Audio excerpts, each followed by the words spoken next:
Hey, what's up? How are you guys?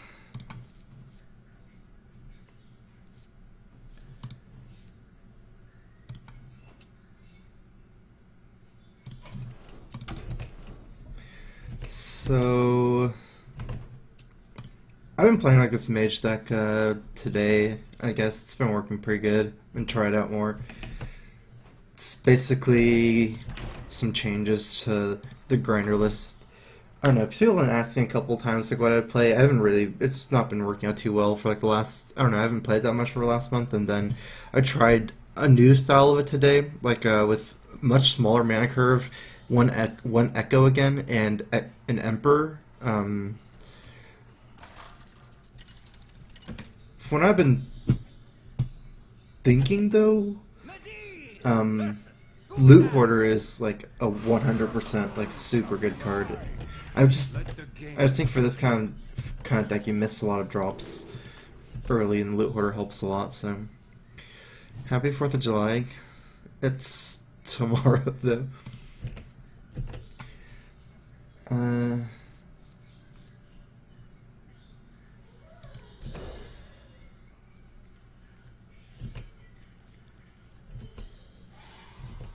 And it's a pretty heavy weapon meta. I have both Ooze and Harrison Jones.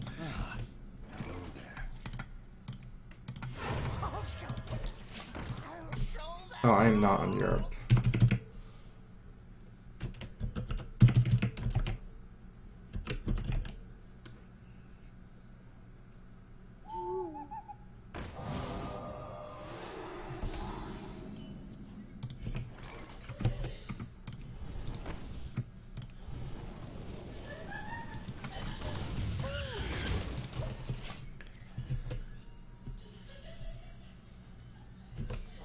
The reason why there's so much card draw is because it's actually like kind of almost based on like the mana curve of something like the Malygos Dragon Warlock, for example, like something like that. And since Mage actually doesn't have life tap, the deck is pretty heavily based around Emperor and Echo as well.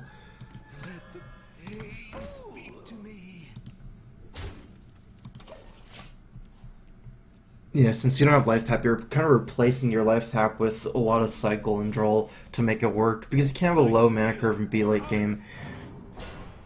Not unless all the cards cycle, you'll just run out of cards, so.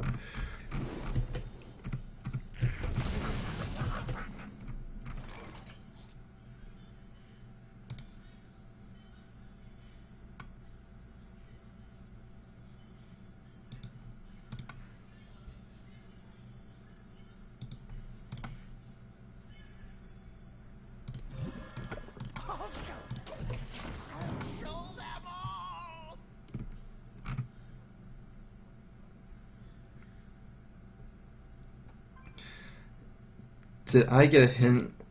Yeah, I guess. I mean, I live with high, so of course I knew. Put this apple on your head.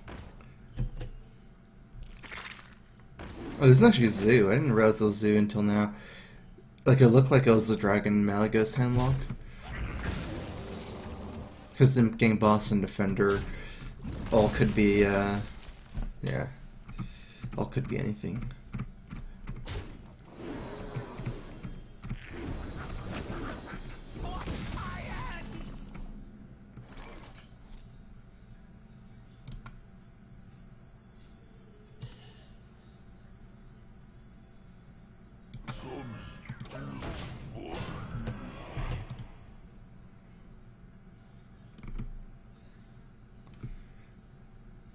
I did make this deck.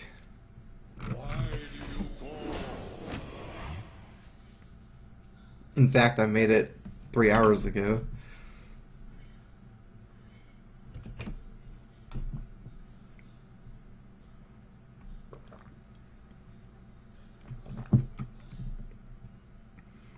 I made it last night before I went to sleep, and then So many possibilities. started playing it this morning when I woke up. My shield for Argus.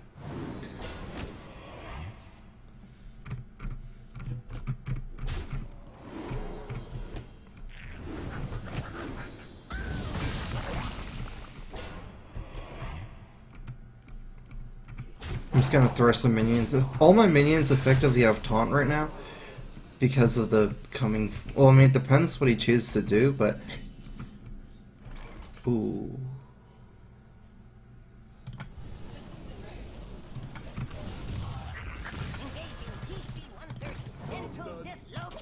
Yeah, but because I have like a coming flame strike, all my minions have taunt. Because if he doesn't ever go, if he ever just goes face, I can flame strike everything down and still have a board.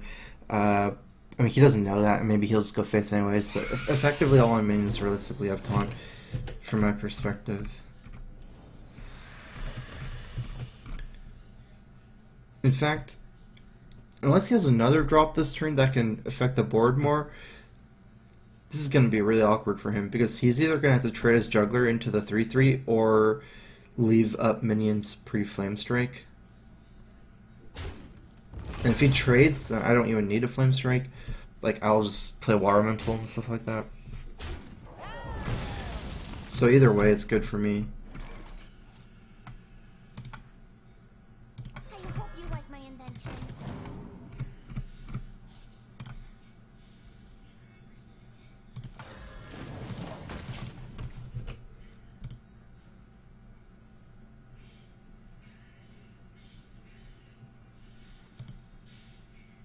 Not Thalnos. Luhor is much better than Thalnos. I was thinking of Thalnos or the Novice. In fact, I've never played this exact list. I played 29 cards the same. I was running double Acolyte of Pain, but I think it's better to have one Acolyte and one Novice or Blood Mage. I don't have that many spells though. Novice cycles faster. I could see Blood Mage being fine as well.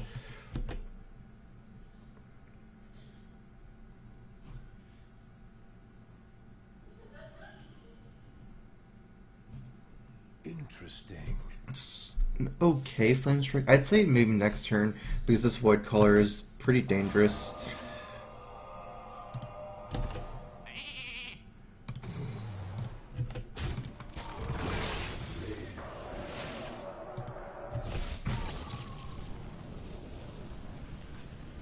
If I want to go really greedy, I can ping the 1/1. That'll force. No, that's too weird because. Like I don't know why it's weird. You can buff it up with Argus. I don't have the Flame Strike. I can like ping this and Flame Strike next turn, but it's just like that's frozen. I could have gotten rid of 1 damage here on the sheep, but it's not necessarily that I 100% want to ping that 4/1 next turn. Especially if I want to ping this. I guess if I ping this, it'll be a Flame Strike, so that wouldn't matter. I'm not sure.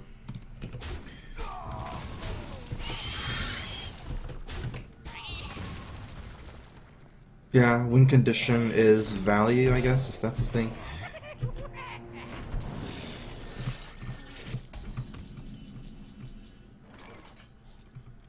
This Flame Strike's not going to work out for me, because this is probably going to die to the Bimbots. I'm just going to dock BGH this.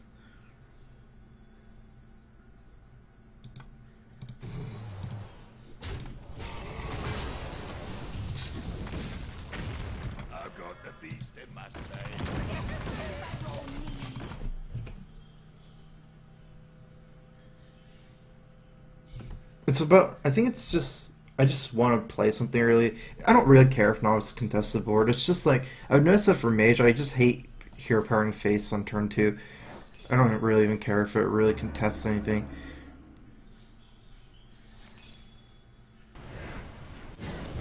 You just get to cycle through. I have too many 5 drops. I have a lot of 2 drops, so I feel like it's easier to play small minions that cycle late game than Aggro Drake still. And it's like a part of Echo too, how Echo is working for me.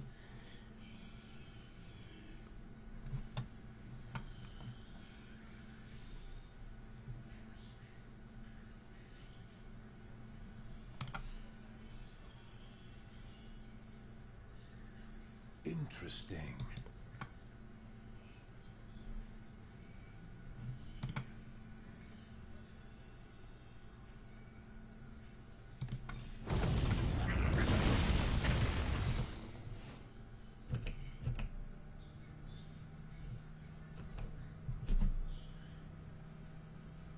It's not that much power, it's just I get to develop duplicates still. If I double heal by heal for 18, if I play Senjin, No time for games. I don't like playing Senjin because I kind of want to save Senjin with duplicate. And it's hard to use my mana then.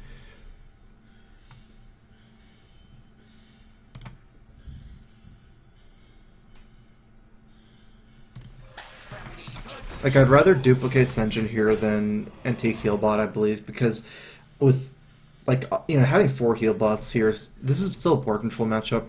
I already have plenty of healing to go back to 30. If I lose, it's going to be to, like, tempo and board control, and it's just a weak body compared to Senjin still, so...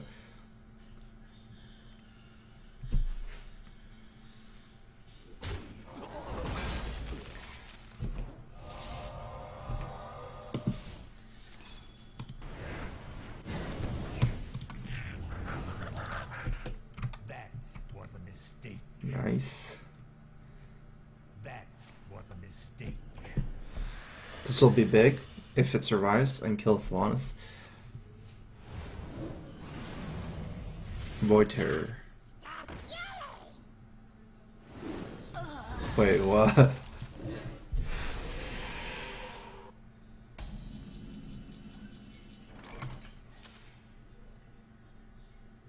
I mean, you could have just left at 5-2 instead of 3-1. Oh, it's... what does that do? I don't know. I guess it makes sense. It's better. It's not like it's a negative move, right? Because if you didn't do it, I would just trade for Sylvanas. This way, I don't have anything to trade for Sylvanas. It's an extra 3-1. So it's basically power overwhelming to get himself a 3-1. But I'm a mage, so that's probably not even that good. It's definitely not a negative move, though. It's net positive gain. Power overwhelming still.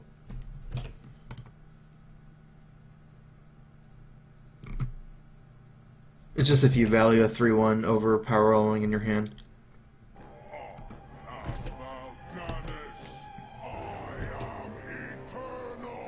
Can I deal with this? I already used my... I guess I can deal with it because of the minion here.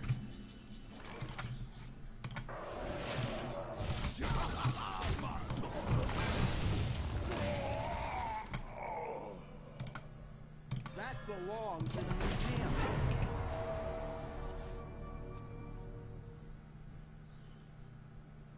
It worked out for him, actually, because if I had extra ping, I would have pinged an imp, and that imp was effectively a 3-3 if he's playing Mal'Ganis, and he got to cash in the imp before Mal'Ganis died, so his power rolling actually worked out a lot there, kind of. Oh, nice.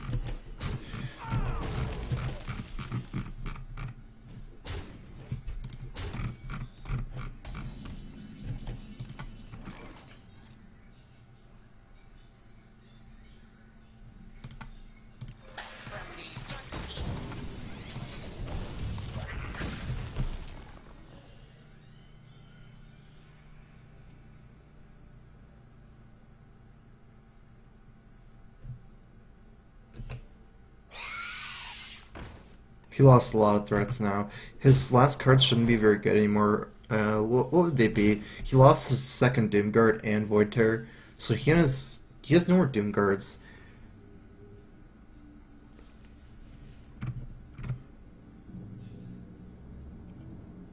I just need to find like a good minion soon, because I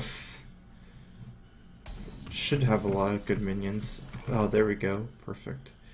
That's a duplicate target.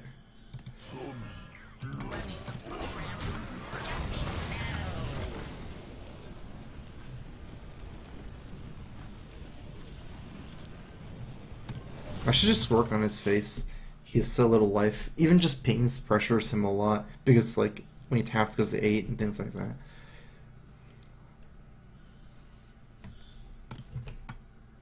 Get in there and fight, maggot!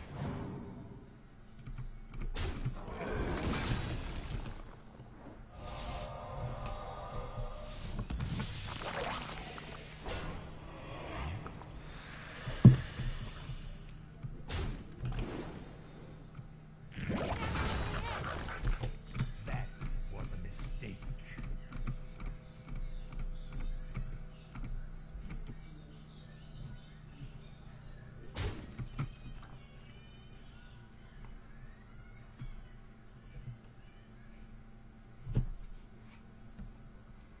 guess the main cards should just be small minions, like one drops, basically.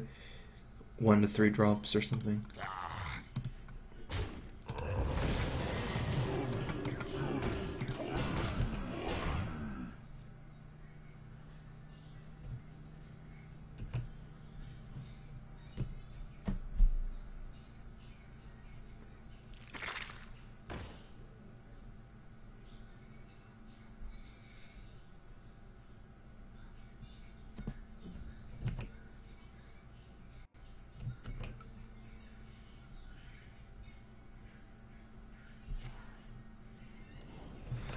I can see it being okay, like, well, with that for Harrison, for example. Get in there and fight, maggot!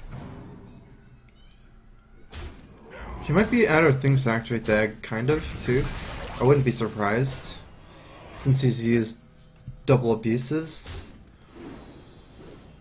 At least some power roamings, too. Oh, no.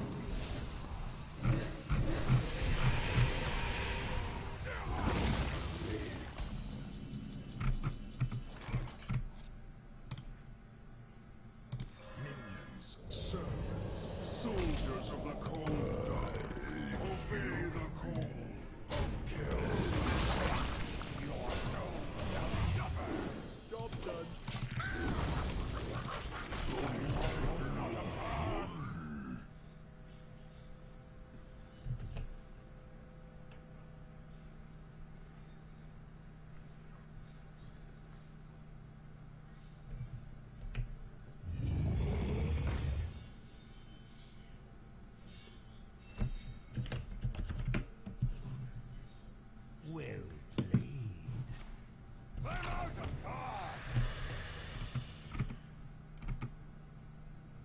I still actually a Blizzard, but From the void I come.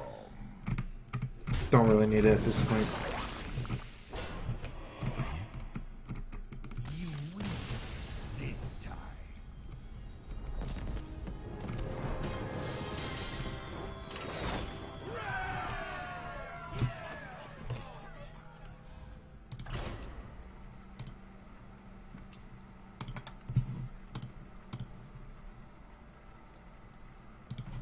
Almost at rank 5 for the last final legend grind.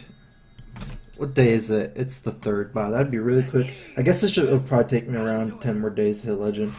Maybe 7. I almost never hit this early, and the last grind from 5 to 0 is very, very slow.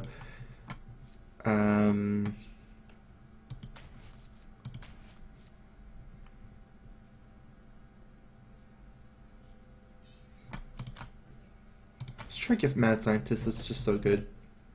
I can play duplicates later. I'm gonna keep an Ooze and a Frostbolt. Hopefully I get another 2-drop. That way I can coin out Ooze. Really good against Mad Scientist. Otherwise, if I don't get another 2-drop, I'm gonna just save my coin for my Water Elemental.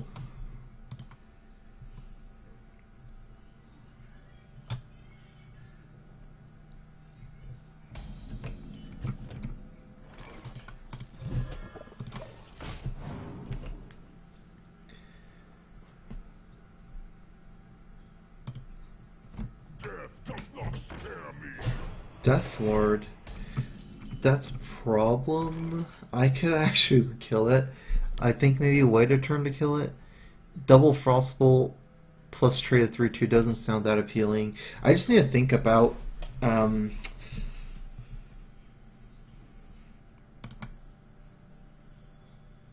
Velen's Chosen. What would that do? It would be a 4/12? That is pretty scary. Let's kill it.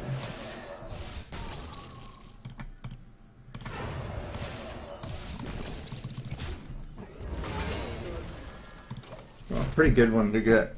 It's better.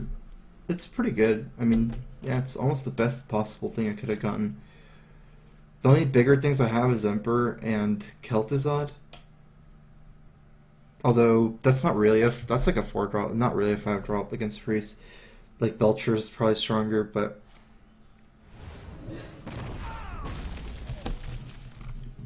Like, Kel'Thuzad would die death anyways, better have Kel'Thuzad for later.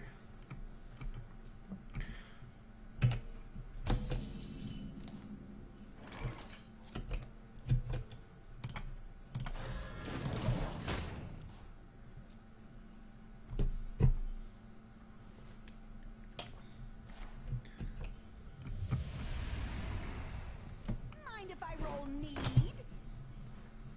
Created by Thoughtsteel. I like how they changed that to actually say created by Thoughtsteel now. It used to not say that.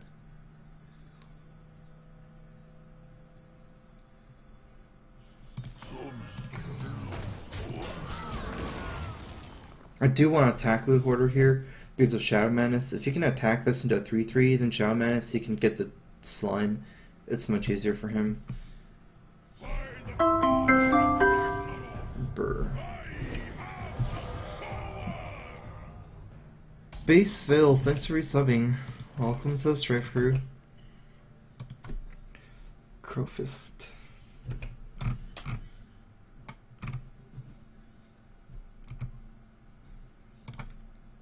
I hope you like my invention.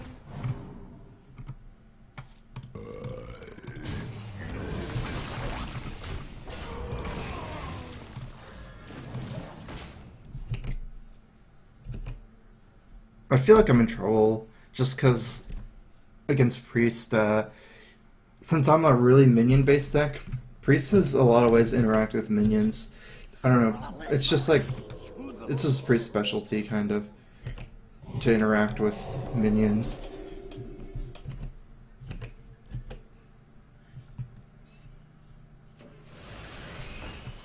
Seems like he's more of a proactive Priest, so maybe doesn't have as many like Shadow Madness type effects or Cabal effects.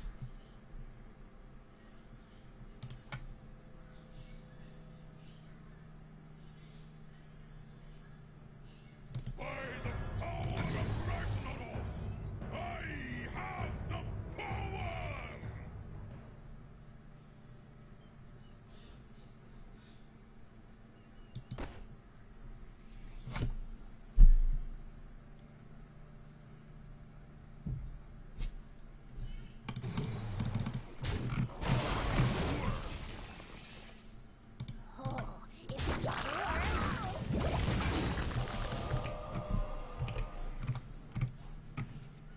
I just killed the piloted Shredder. He can have a slightly better trade if I don't kill it this turn, but then I have to deal with 2 minions instead of 1, so that's like the downside.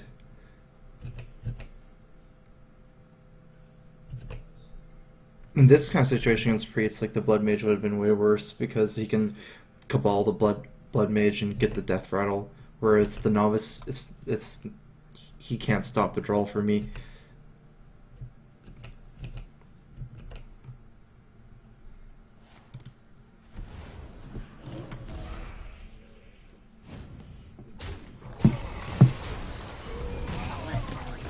Okay, so I'm getting actually some nice trades here.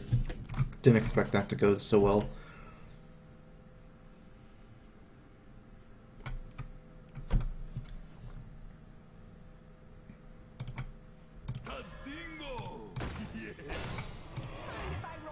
Kind of worried about this guy.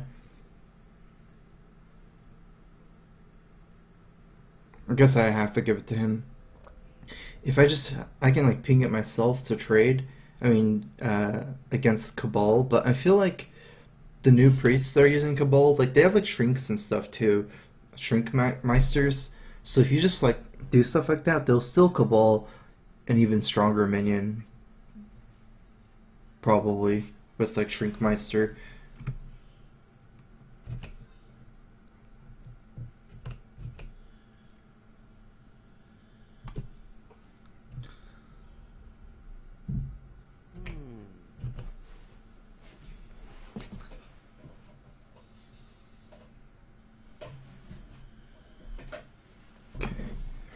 My chair was too high.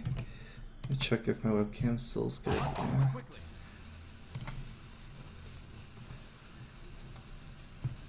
Is someone injured? Wow, that's all. What does that mean? That is all.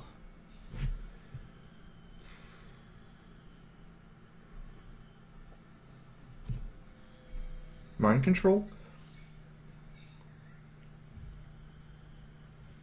AoE? So his hand is situational, meaning it's things like Light Bomb, Shadow or Death, Shadow Madness maybe, Shrinkmeister, Holy Nova. Okay, so my decision is whether I want to cash in this order now or just keep it on the field. I think I'm going to keep it on the field because I'm not like doing something this turn with the zombie chow that'll change it that much, whatever he's holding in his hand. And this is like greedier where I can, you know, not get the poor trade in. I'm not even sure if there's any one card I draw that's that good for me even. At some point I'm mostly gunning for like a big echo, which I need more minions anyways. Acolyte should be my best roll. Oh, I got the second Shadow Menace.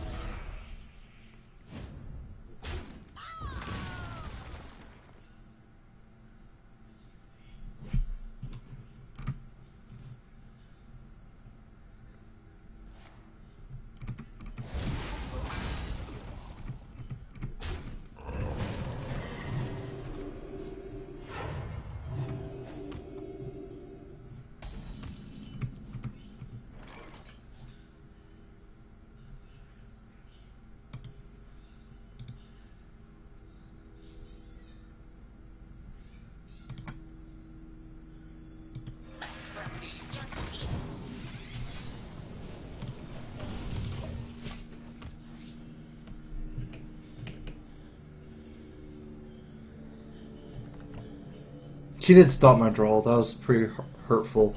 But like Shadow Menace had more targets too, like the Belchers and the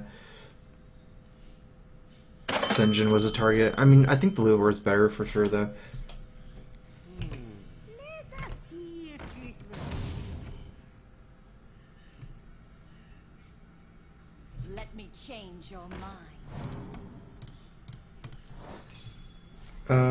Got $10 donation from Laziness. Hey, you rock the end.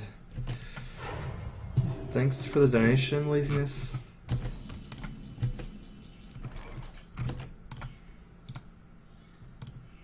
Engaging TC-130 into dislocator.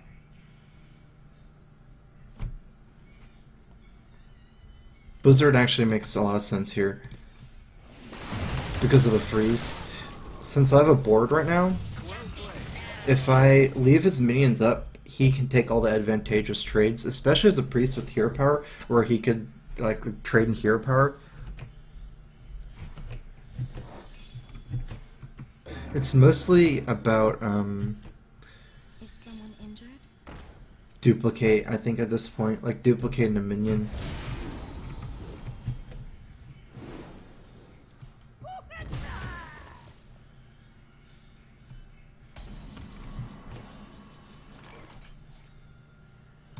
Who are you?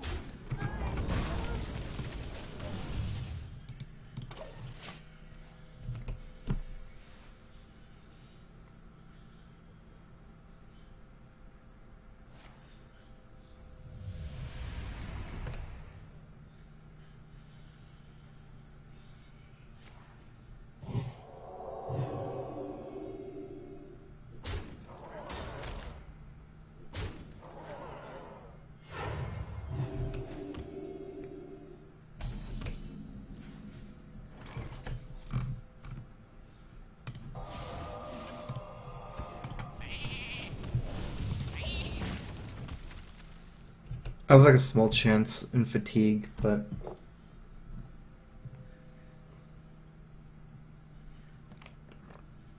I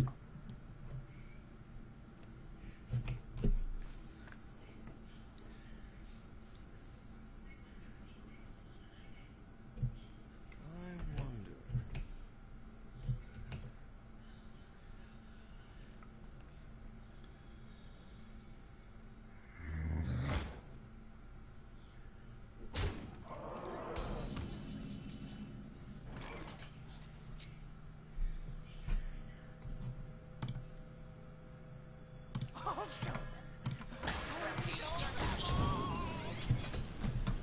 Alright, there should be a way to do this the best, right? It's definitely pinging this.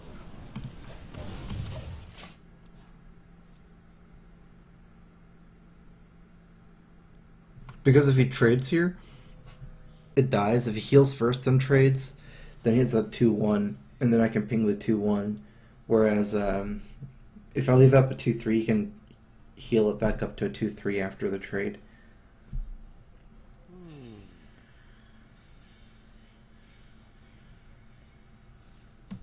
I mean, this deck does have draw. Against other decks, it's more smooth. The problem is a lot of draw in this deck is countered by the priest because they can steal your cycle effects.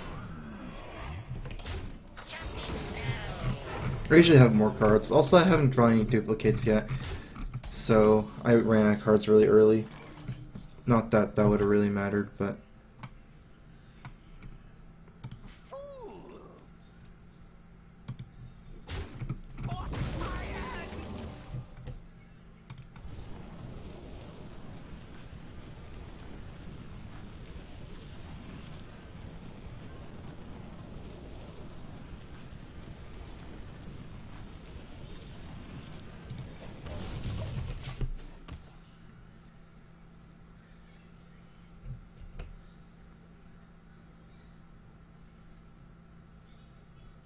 I think I'm attacking Mad Scientist there, mostly just to thin out my deck.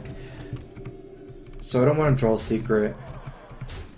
I think I'm mostly looking for Flame Strike.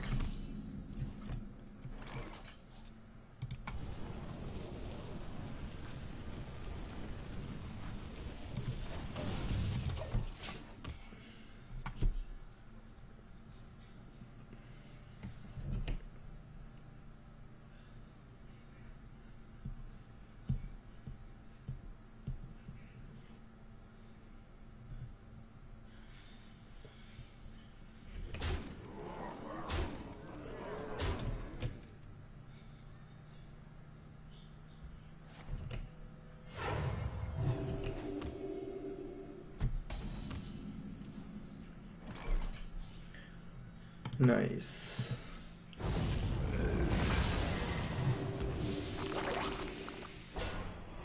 Well played.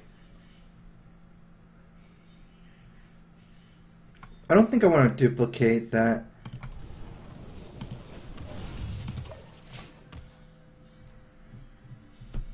I mean, the problem is any one minion I play with duplicate gets countered by mind control.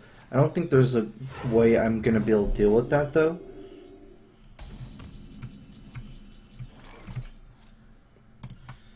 I'm going to Echo for sure here. That way, even if this gets mind control, I can try to duplicate another Belcher.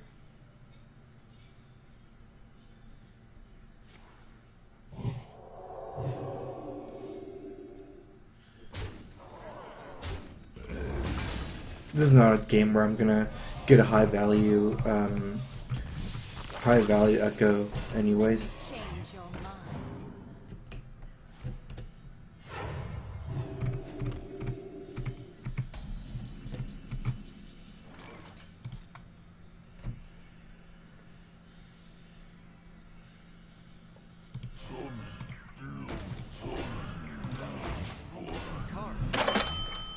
I have this one Belcher, right? So I'd rather play two here and then play the last one with duplicate or something instead of trying to duplicate one here.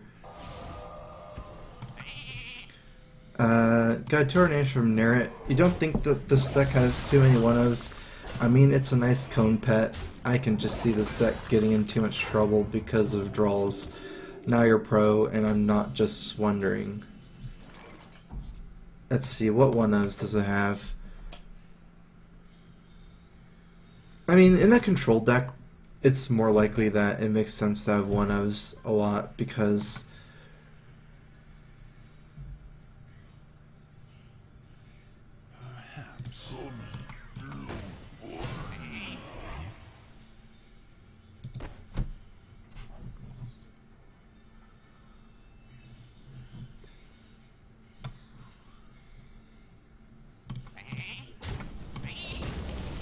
Now, one of us make more sense because, like, in a control deck, you just want to have the answer sometime.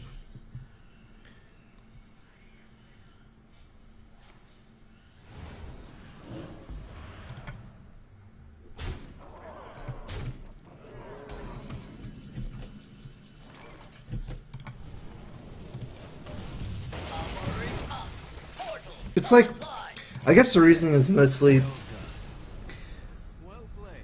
like, if you want consistency, if you like have to have some certain amount of consistency, you don't really use one-ofs, right? It's more,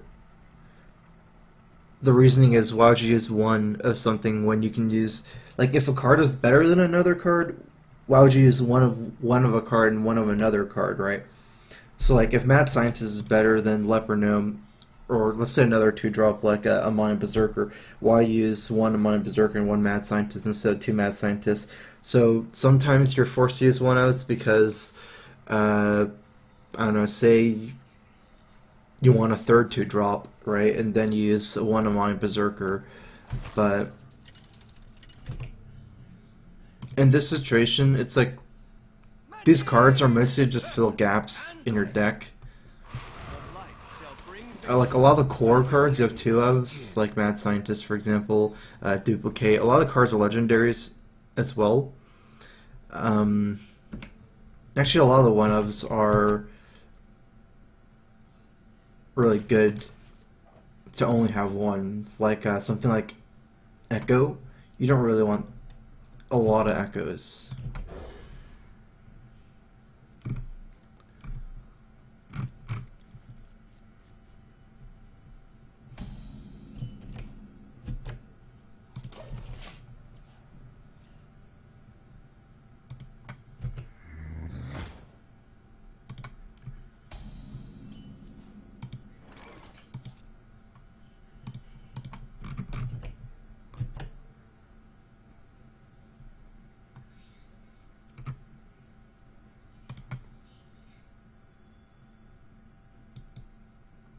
So the point of Frost bolting Zombie Chow is to stop something like Villain's Chosen, which could take over the game. But a reason not to is like the Zombie Chow is more effective at trading, and Frostbolt's better later. Let's see, I don't really have a good tempo hand. Right, so something's probably going to get Villain's Chosen anyways if he has Villain's Chosen.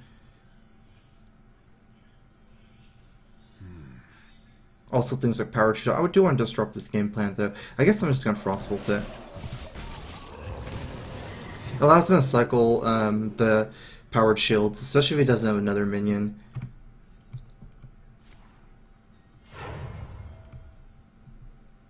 Death does not scare me.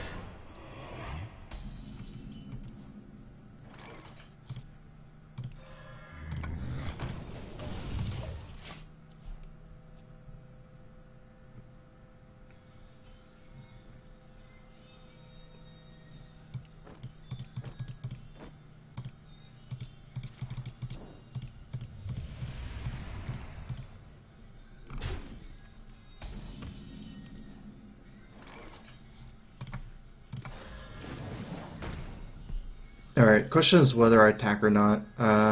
If I attack, I can kill my guy, but I think my guy is not that important. I just want to chip in the damage on the Death Lord as soon as possible, so...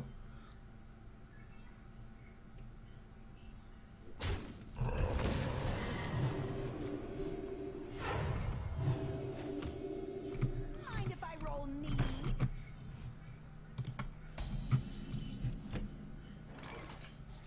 Okay, this is pretty important.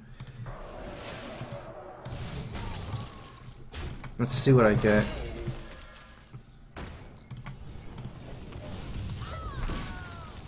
I think a good target for Duplicate is Water Elemental, but now I have another minion. Harrison Jones is a pretty good target too.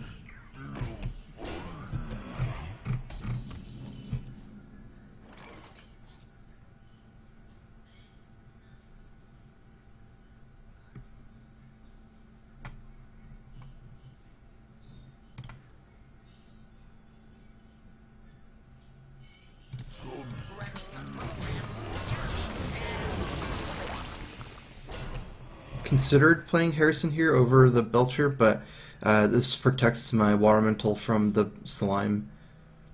I'm not weak to Shadow Menace right now.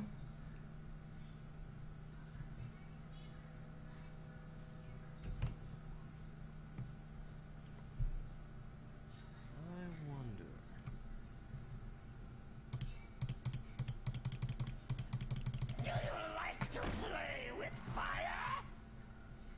Is someone injured?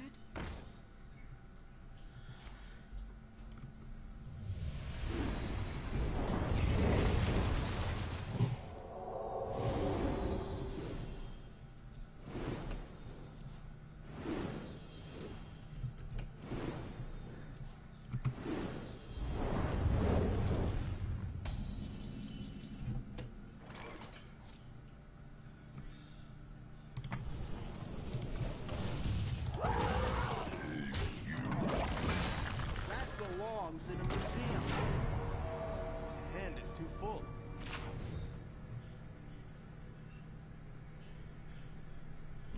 He lost a second Death Lord, right? I guess that's okay.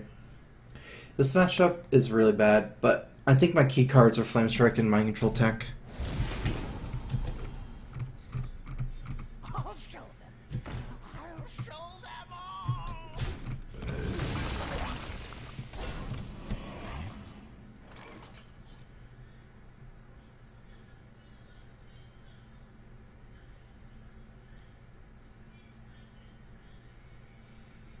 Is there some kind of... Okay, so... I've Kel'Thuzad double duplicate. Interesting. What does that mean? I could KT trade here. He probably has Shower Death, though. And then I can't duplicate KT. I'm not sure if duplicating KT is that good. I mean, it's good. It's just hard to do. Especially because turn 10, it's like a mind control target. You know what? I don't think I should value KT that much. I think I should just trade here. Then later on, try to duplicate something else. Maybe start drawing with Acolyte Pain. Past turn 10, it's just too weak to mind control anyways, so... That belongs in a museum. So that's his actual Harrison Jones, not the Thought Stolen.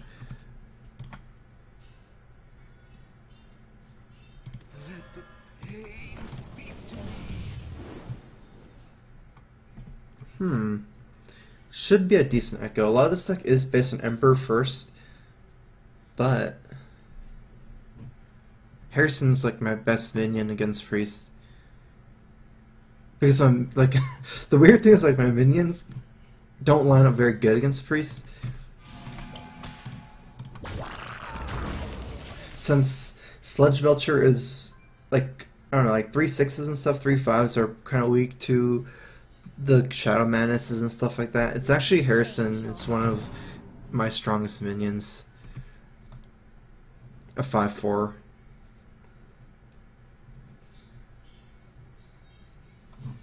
He has 8 cards. I could fatigue him here by 1, which is good.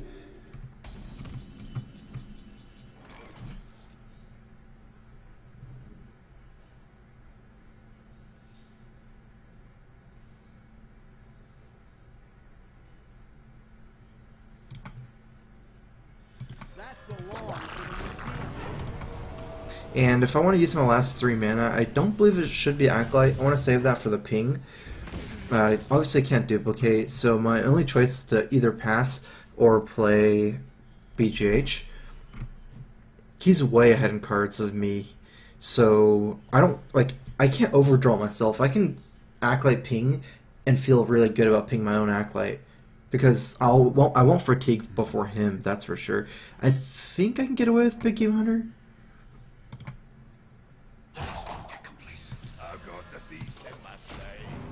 I was trying to think like if there's some kind of like Velen's Chosen, but even Velen's Chosen on Cabal, like Priest only has 1 5 attack minion, that's Sylvanas, which is not really a thing for Velen's Chosen generally to BGH, but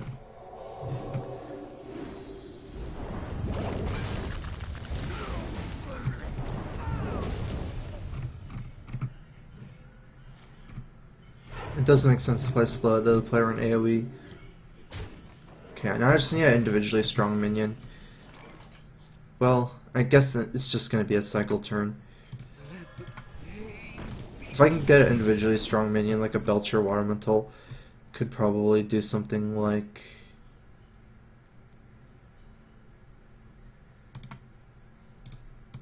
I hope you like my invention. duplicate.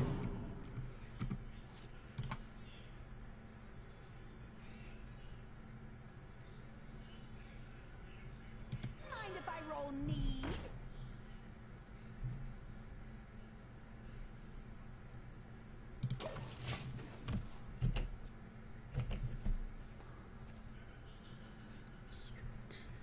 Let me change your mind. I have like 2 really good cards left, which is Mind Control Tech and Flame Strike. I guess I have the Flame Strike in my hand. I thought that those would be the most important cards in this matchup.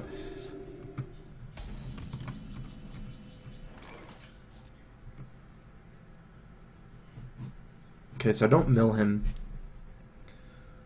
At this point, I think I'm gonna not really get to develop anything if I don't Flame Strike. Everything I develop is gonna trade so poorly. Even though I could play Water Elemental, Perhaps.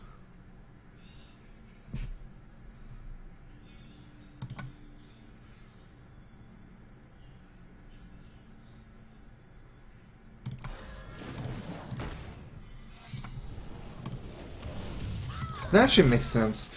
I was thinking it trades poorly, but he can't trade into Water Elemental because of the freeze effect. If he trades into Water Elemental, it'll just freeze for a whole turn. It's too much. It's too hard to kill Water Elemental, I think. That's why I did this over Flame Strike, and I can save Flame Strike for a little bit longer. I'm buying turns. Turns is my most important resource right now, since he's going to fatigue in 4 turns. It's not even really like value that's most important for me. It's like just turn value. Like if I can slow down the pace of the game.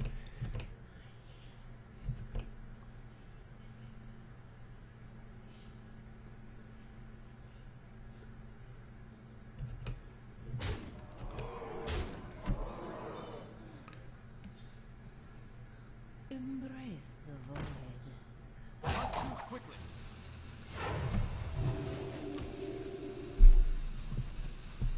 It's a lot of damage, but now I have... Ooh.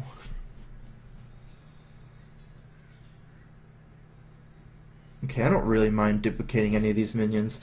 I'm gonna play Healbot first in case I mind control the Alkanai.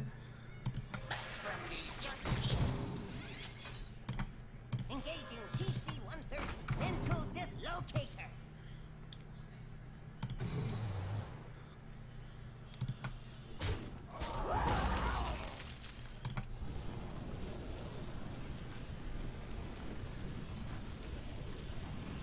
So circle is what I'm scared of, right?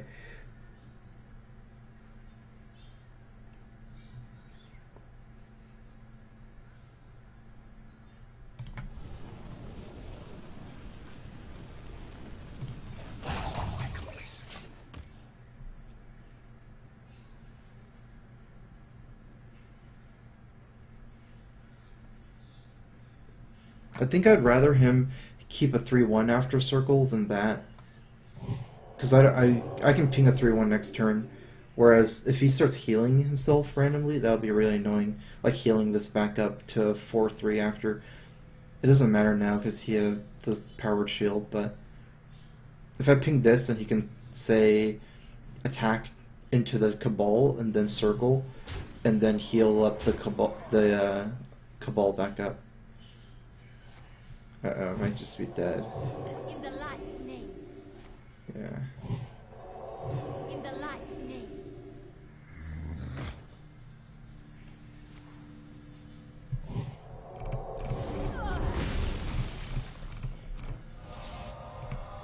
I did take slightly too much damage.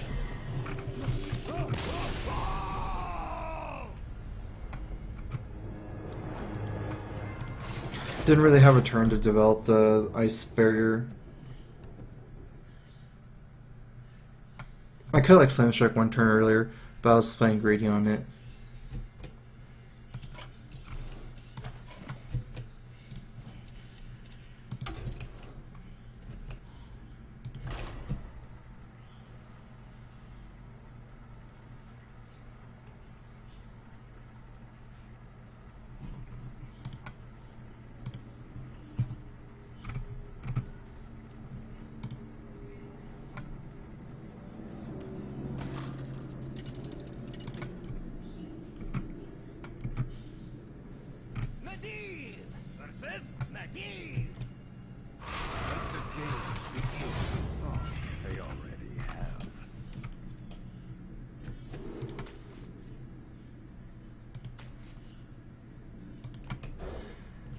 I mean, if I lose to a lot of other things other than Priest, that's what I'm changing. But Priest is very uncommon, and I know it's like a very bad matchup, but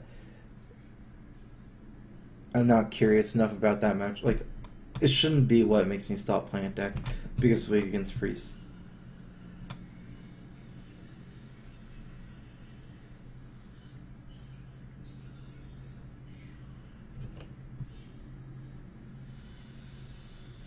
One of the things about the Iron Juggernaut in Warrior, and I don't know why. Maybe people just don't like to experiment is one thing, and it's definitely a card that takes a lot of experimentation. But it's a 6-drop, and Warrior has a lot of 6-drops. That's the big reason why.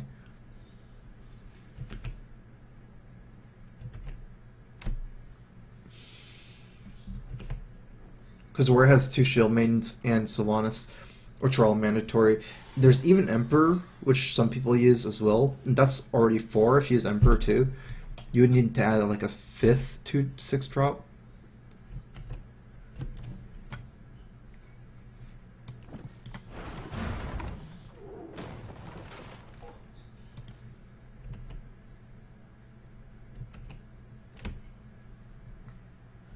Perhaps.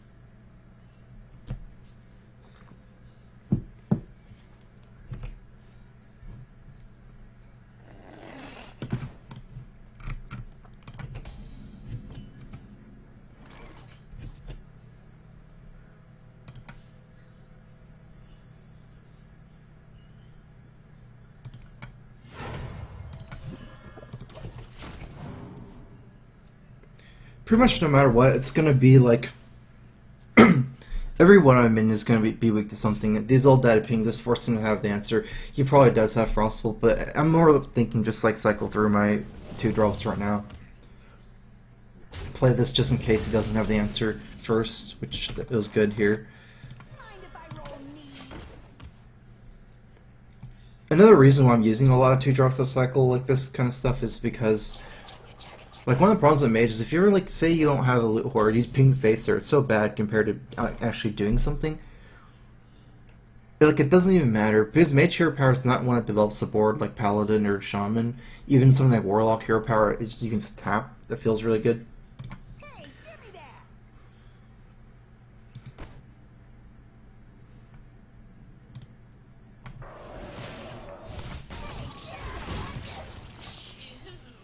And they do combo with Echo.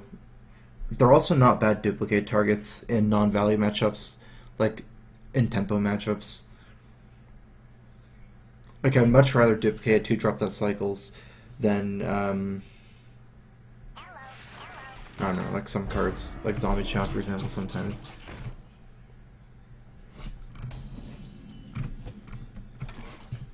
Mech Mage.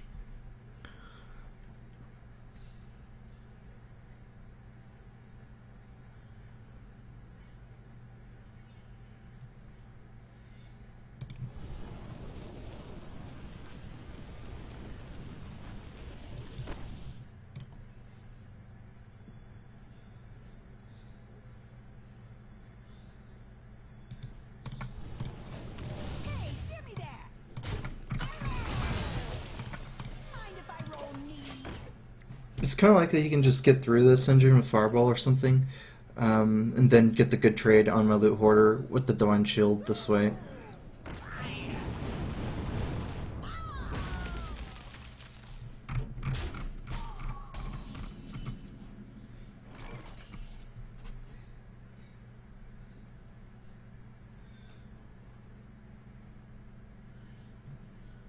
Senjin, this is better than Emperor. Than Senjin.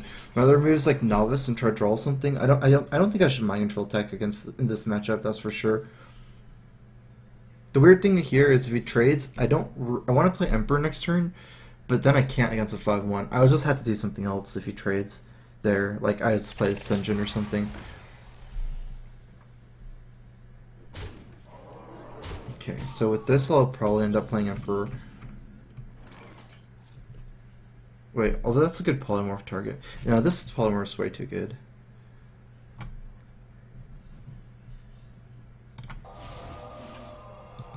Is it? take 11 damage for this. Yeah, and I don't have any more healing. Taking 11 for that move. Even though I then can AoE, I'm not sure if I'll recover from the life loss.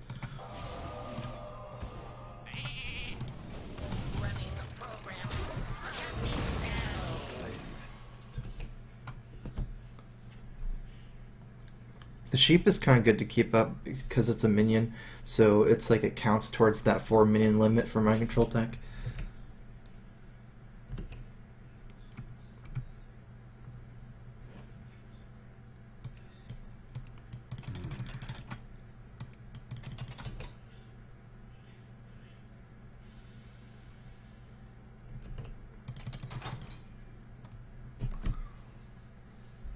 Mostly we're at big mains like Dr. Boom and Archmage. Also having, I don't know, I guess having a high burn hand is not too bad for me yet.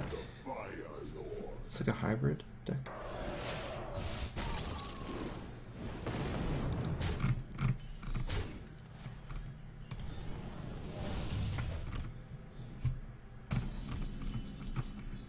Okay, that's good.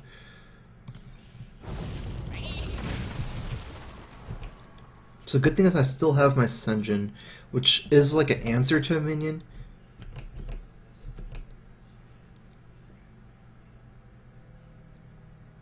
Since it can contest it, like they can't just ignore it. If you play a non-taunt minion against minions, they can just face you down. Really scary.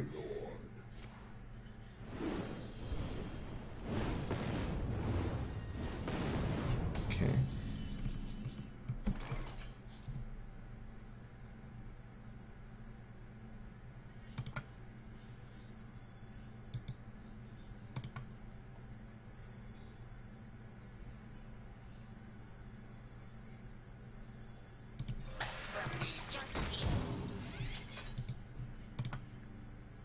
Engaging TC-130 into dislocator. I still have one barrier for healing. I don't really have any other healing other than the barrier. There's a potential to echo my my heal bot for more healing though, if it comes down to it.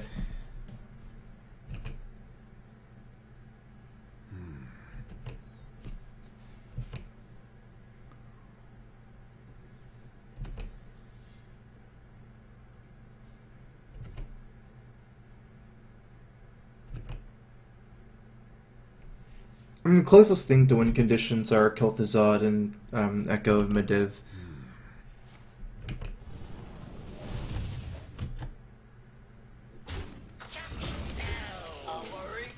Like a bomb kind of thing.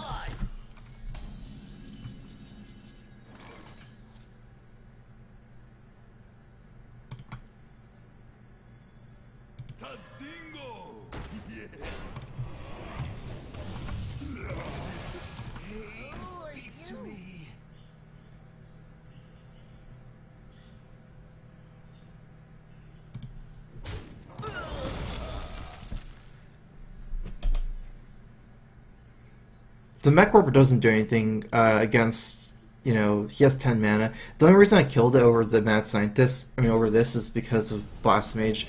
Even though I'm not really weak against Blast Mage, it's like the only thing I think of. Like this thing, I guess he can cast a spell, but that's only one, like +1/+1. Still not too big of a deal.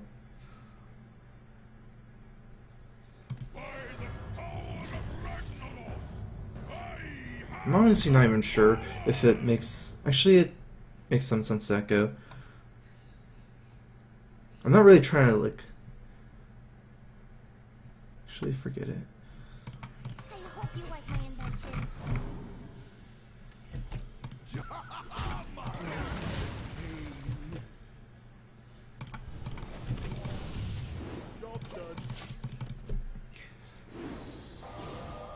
The only thing I'm trying to do is kill him as fast as possible. I don't have healing. It's just a matter of killing him before he draws too many burn or too many pings, like fire blasts and then fireballs and stuff. I don't have any more healing. The main reason to Echo is because I'm scared of Flame Strike. But otherwise, there's not really a reason to Echo. I just get bigger Echo next turn. It's not like he can remove my board. Or I don't even really need to Echo. It's just throwing down minions, hoping I kill him before it kills me. I have a very high chance of killing him before it kills me, since he's already used a fireball. So it's like almost impossible for him to kill me. Fireball Frost ult's 9, so he needs like 3 pings for that. Oh, what's the Blast Mage? That card he top deck last turn. I want to kill Mech Warper.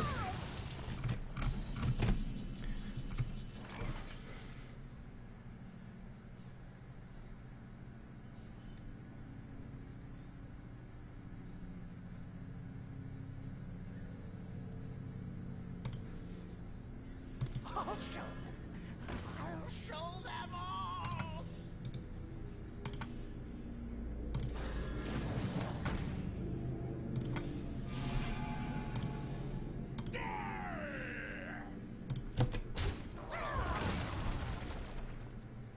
Well played. Bring the pain. Jam! Well done.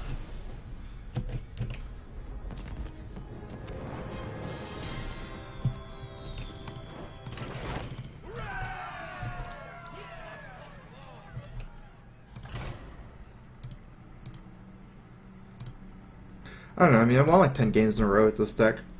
That's why I was on a streak before stream. It was just before playing Priests.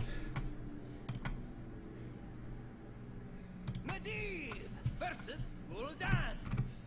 Your souls shall be mine. Let the games begin.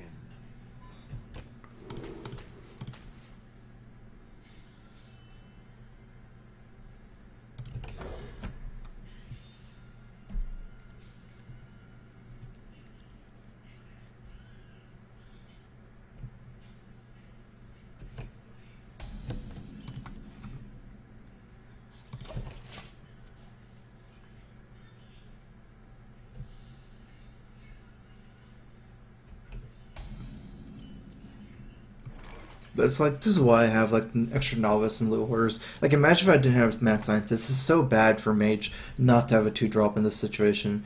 It's always, because your hero power is like useless. Oftentimes, it's not a hero power that's like life tap, where you feel good about using on turn 2. Or even like Paladin hero power, Shaman hero power. Even Warrior hero power to some degree, you feel better about using it because you build up like shield armor for like your shield slams and stuff.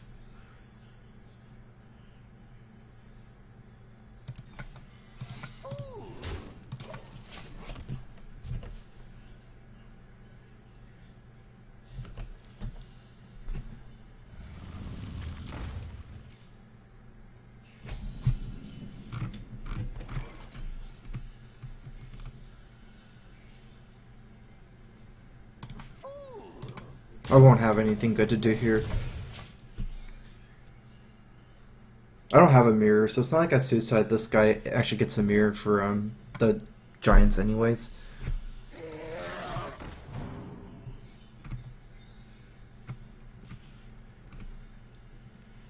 It might make sense now to trade it in so I could duplicate Belcher. In fact, I don't see that being a bad idea, especially since going face isn't that good.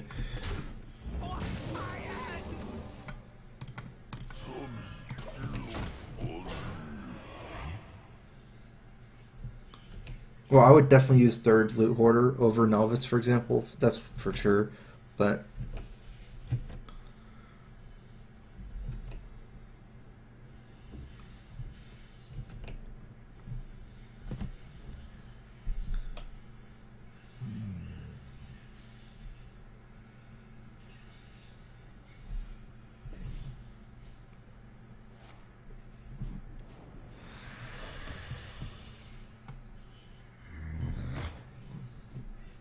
Shields up.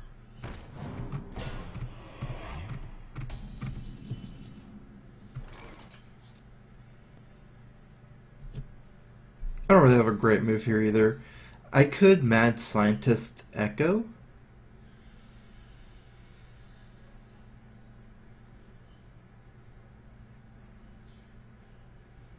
How many more secrets do I have in my deck?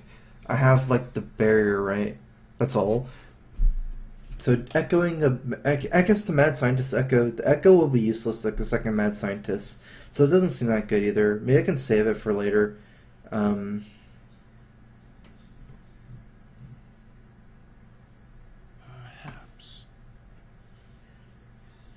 I guess I don't really have a move. Just like pass.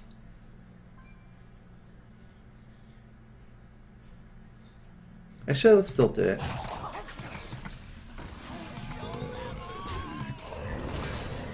It's not going to get an OC. This will get the barrier, but one thing is it's a little bit unlikely for my mad scientist to get duplicated, especially because of a counterspell down. And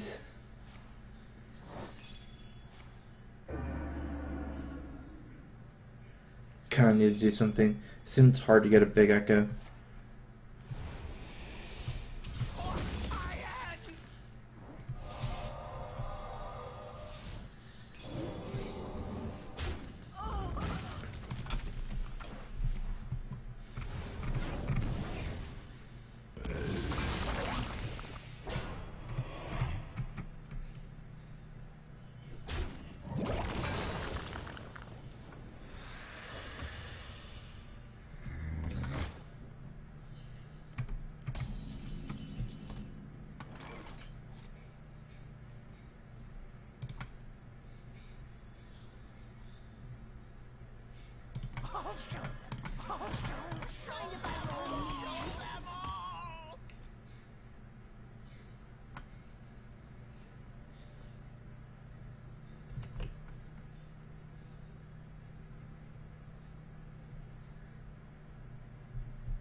I still have the Belcher though, because I put Echo, so I still have the Belcher for duplicate. I can try to duplicate this Belcher later. It's like release the scientists. They're kind of nice, just throw them down. Throw them at them.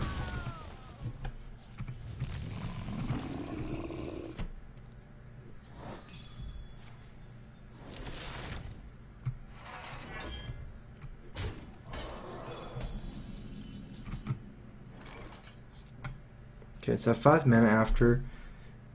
It's probably better for me to cycle, like rather than playing Sludge Belcher, I feel like it's better for me to play some of my little guys so I can cycle through.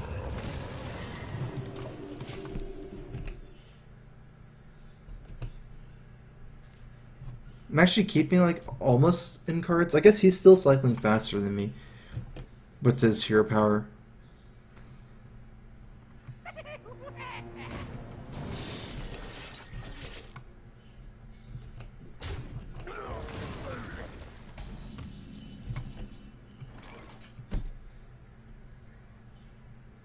That's a pretty good one.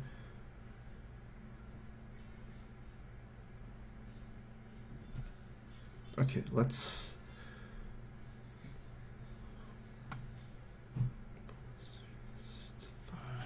Okay, what... I'd like to Blizzard and ping the Dr. Boom. That was at 4, and then I can Frostbolt ping. But if I don't want to do that, then I can just Blizzard and... yeah, I think that's better. So let's at least guarantee the kill on this guy.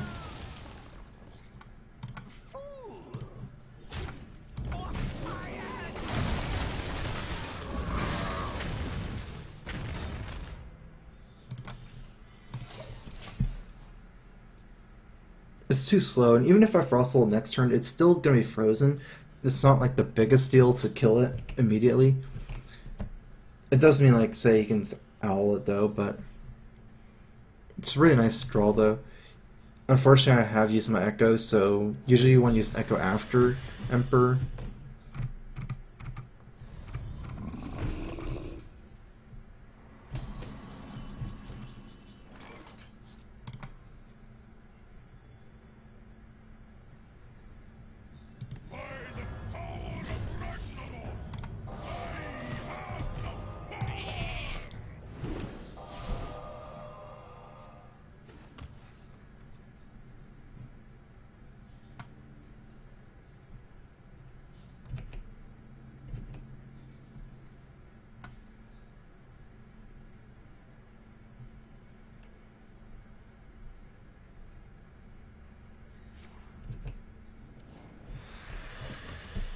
game is still gonna be hard based on like killing all those minions. Need some more AoE.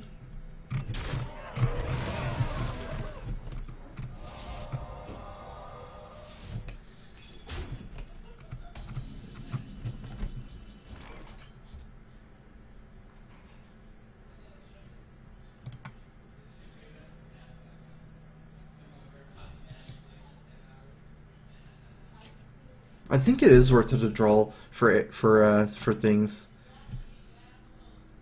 Interesting. Although I do need to make a tempo play.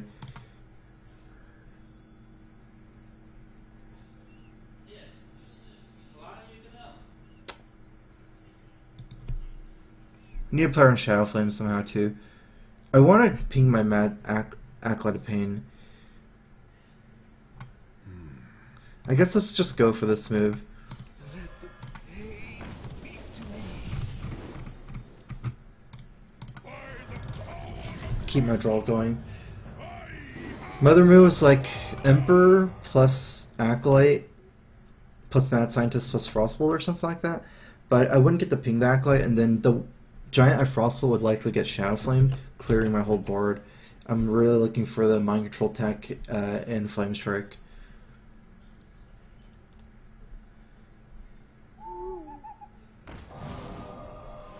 Nice shield for Argon. Okay, cycle this into one of those cards.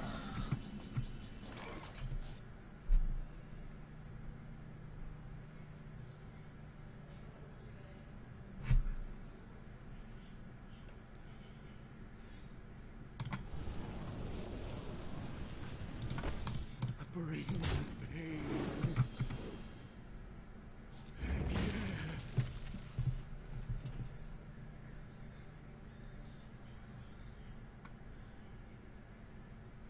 Alright, now what?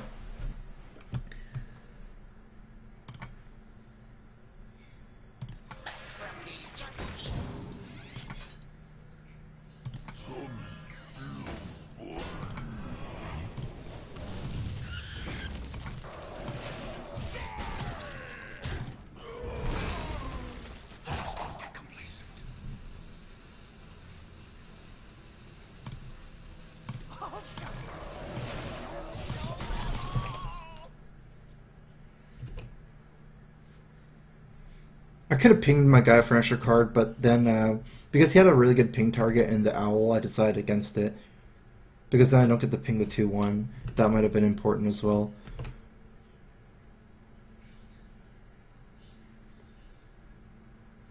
So many possibilities.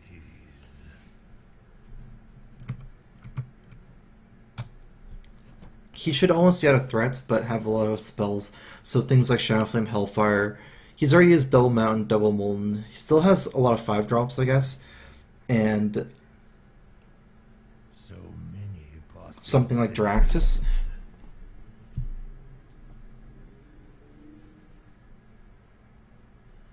But I'm close to clearing his board with a couple ways. I have potential Mind Control tech.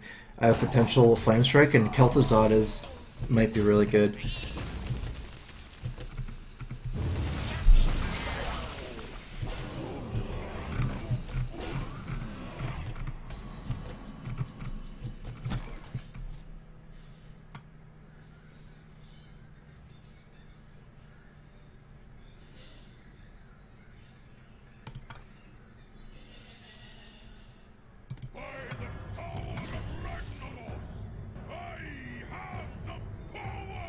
He's pretty much going to Shadow Flame his giant here. But if I don't play anything, then he doesn't even have to use the Shadow Flame. So I should play one more minion here, whichever one I value less. Although if I don't play Senjin, he can actually Senjin's better. Because then he can't attack me, then Shadow Flame.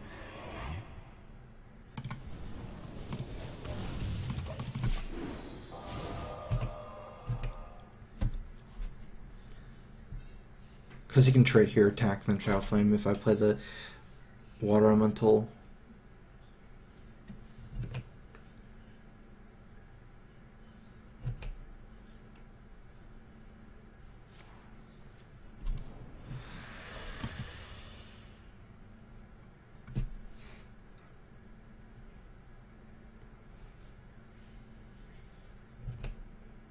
could mean that he doesn't have Shadow Flame. Let's see what he does. Because another thing is he could have Sylvanas Shadow Flamed or something. So I guess that means he doesn't have Sylvanas or like Loatheb or something. Because that would have been better.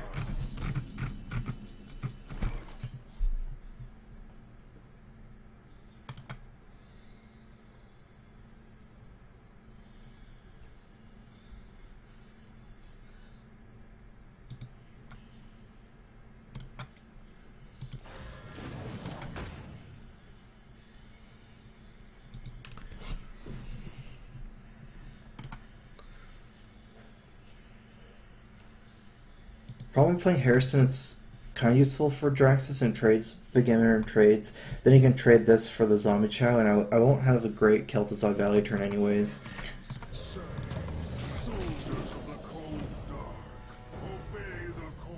Not that he can't kill Kel'Thuzad right now, because he can just say Dark Bomb or Mortal Coil, trade these two, but I feel like that's a better scenario for me still.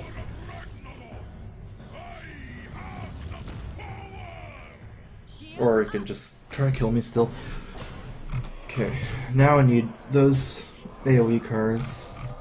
Although, I might just die here to life.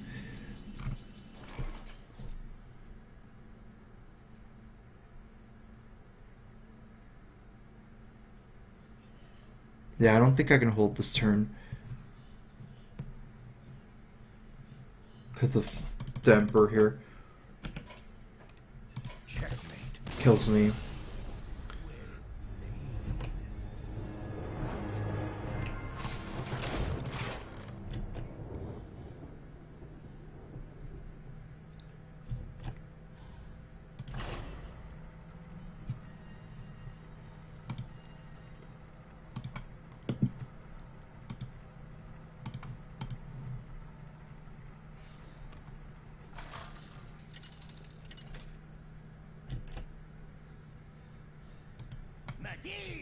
Versus Malfurion. I must protect for once. Let the games begin.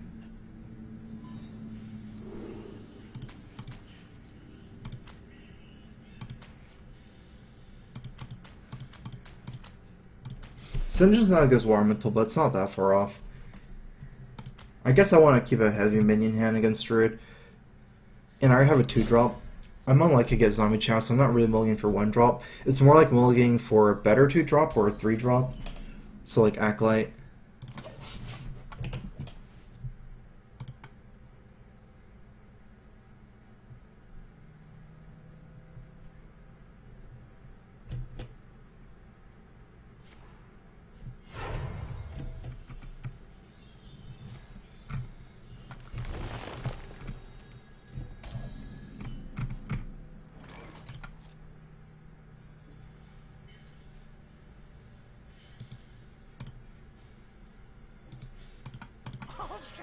It's only a 1 damage, like, mistake, because he's mostly going to play Shade here with the coin wall growth.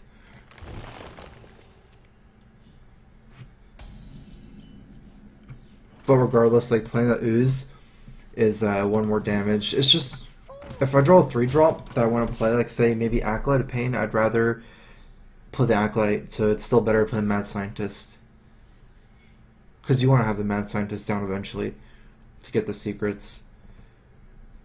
Maybe it doesn't make sense, because even if I draw Acolyte, I probably want to play Ooze anyway, since it's a stronger minion. So maybe I should just play Ooze.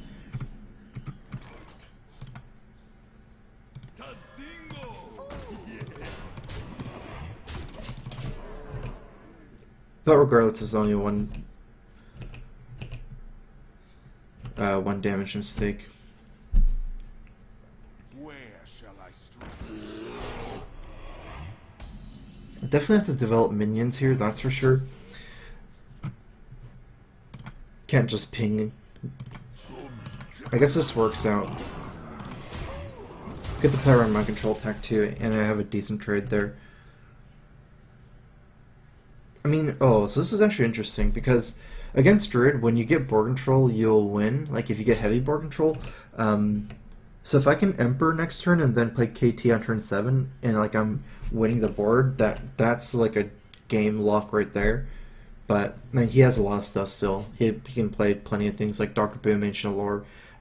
Not sure how much of my guys will be around by then, so we'll have to see. I mean, if he misses turns or something.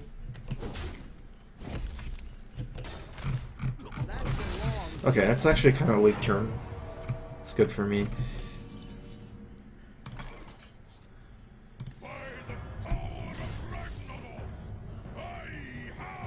He can trade Harrison, and then for the slime.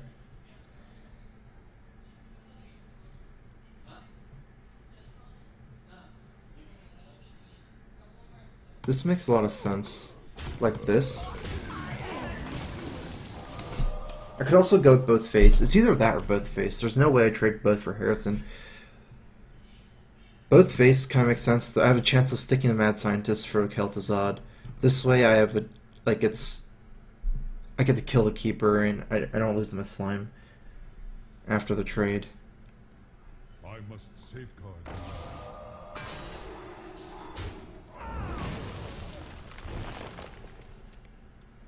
I have no time for games. Kind of ruins my plan of the KT, that's for sure. But I have other ways to deal with it.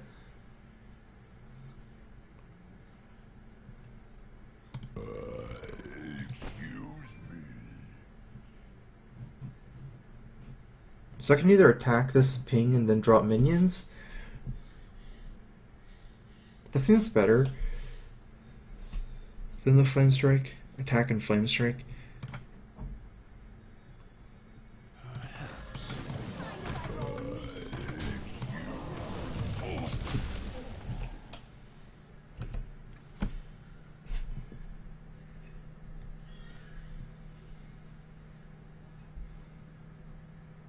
One of the reasons I get the cycle is Blue Hoarder. It's a pretty slow card.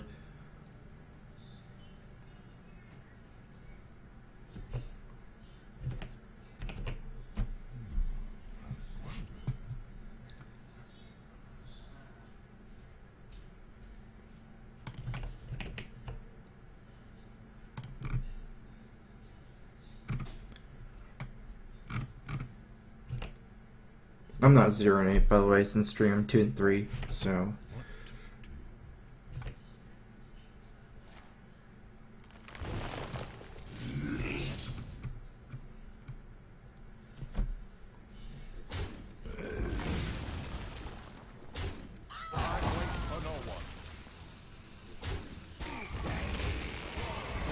Okay, he's frozen. Although I still can't drop anything to it unless I have an easy trade.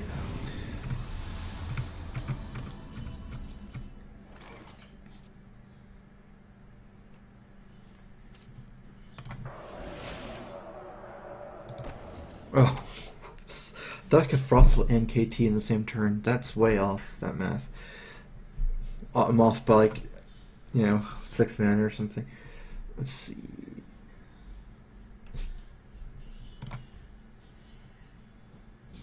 Perhaps.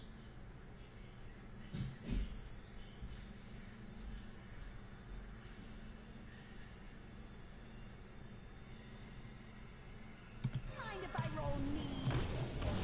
Okay, this makes sense. Set him for Flame Strike next turn. I almost felt like playing heal, but I don't think it's worth it. I have to trade off everything anyways.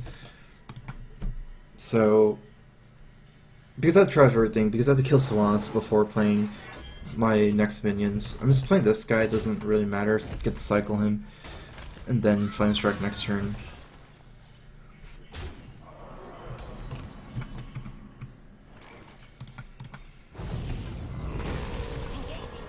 There's no way I'm getting MC tech value in this game. He's not in any position to play 4 minions.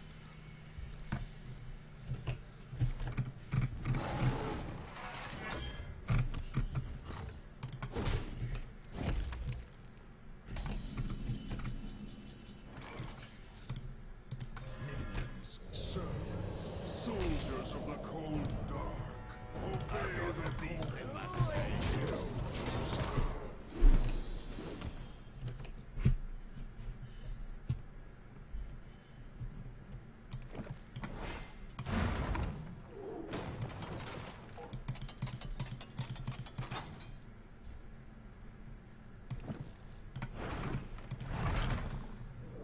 playing minions with the KT up is extra good, especially if they have like pretty much no way of killing KT. So I definitely want to play more minions here, and not hold the BJH. Allows me to trade into his minions like Ancient Lore. I wonder what his hand is. Maybe combo, but I guess I just healed this turn.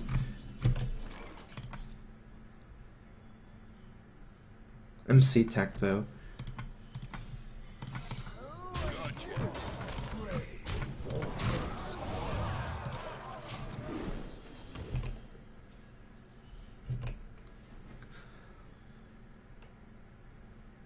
With counter spells, no ways killing me. There's no ways killing me anyways with combo.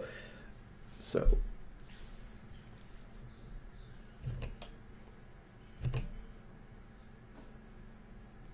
he's at 3. Oops.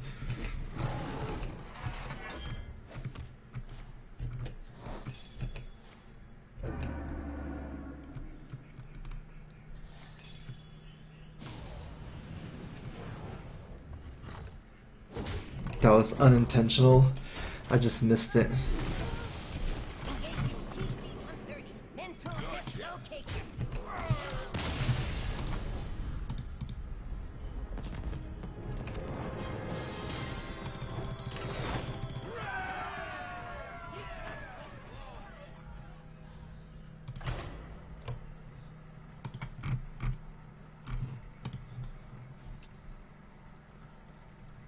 I'd say it's probably not a great matchup against Druid, actually, but I did get a hand that's pretty above average, like a lot of minions and a pretty decent curve. I had like a 2-2, 4, 5, 6 curve. So I did miss a 3-drop, but I don't have like a technically like a really strong 3-drop anyways, and I did miss a 1-drop, but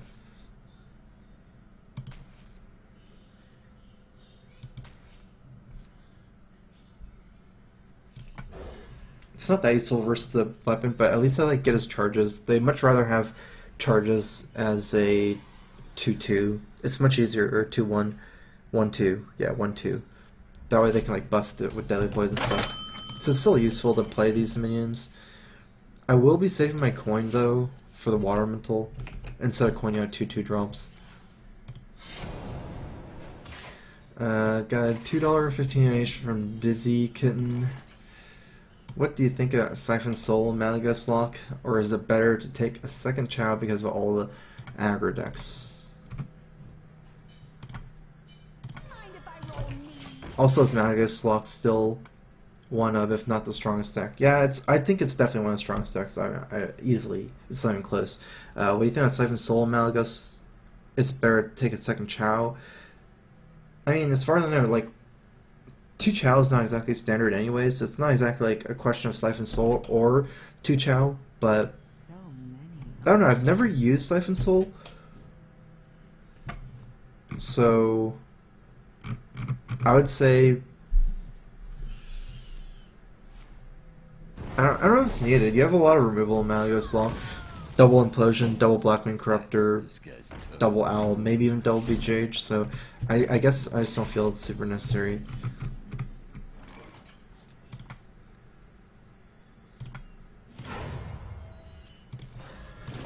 I'm definitely valuing tempo here over like playing Duplicate. I can easily get run over. Like, say he plays a Shredder here and then saps my minion, for example. There's no way I play Duplicate over a minion.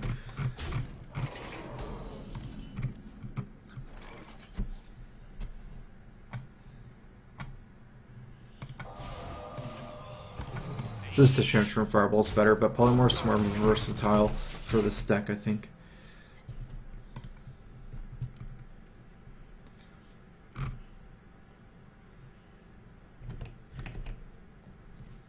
Yeah, you do want to develop your board early, though. That's the thing about this. Like, that's why I'm using like my 5 drops as more situational things like Healbot and Harrison, and I'm using my early drops this cycle instead of Drake's. Got a 2 donation from Raynad. How does this deck do against Hunters? I tried a deck similar to this last month. I did okay with it, but I couldn't beat Hunters with it no matter how I adjusted it. I mean, I have a fairly low curve.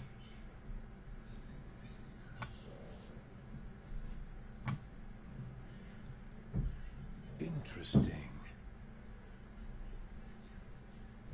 Just for a second.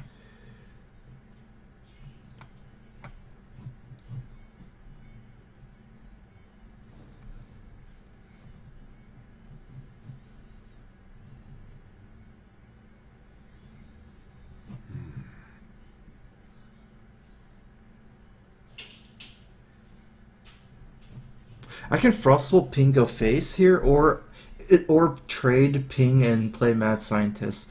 Going face allows you to lock down weapons. Is that big enough compared to saving Frostable and developing a Mad Scientist? I'm not sure. I guess I'm gonna do this move. I'm not it seems maybe not right, but I do have a counterspell, which is a tempo secret. Duplicate would be nice soon to not have to pay for it.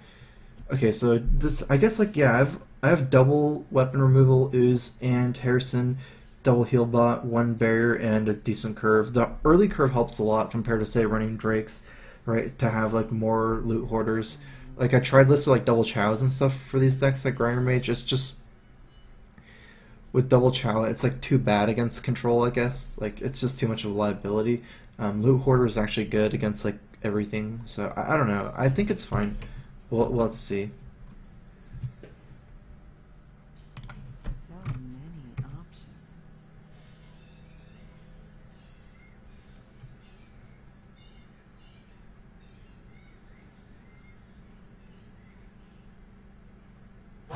Choose soon.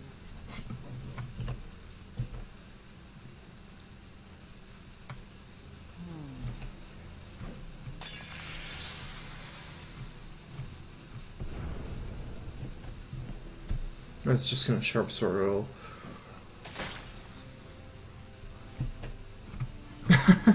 Is that all-in move?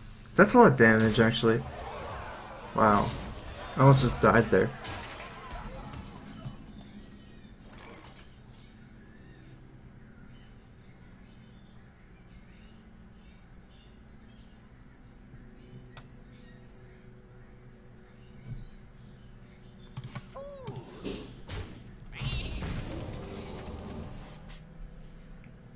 This is a pretty good card, actually.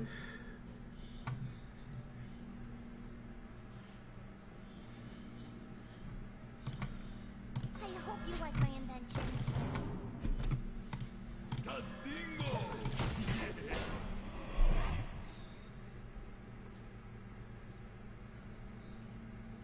That was really painful.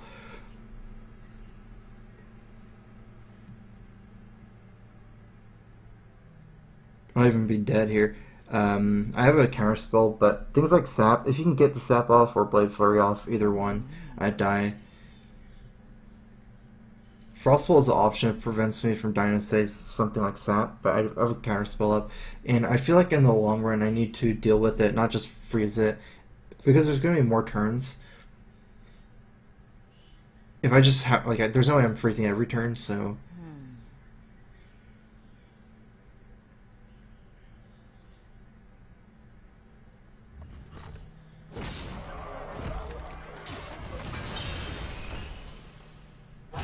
Choose soon.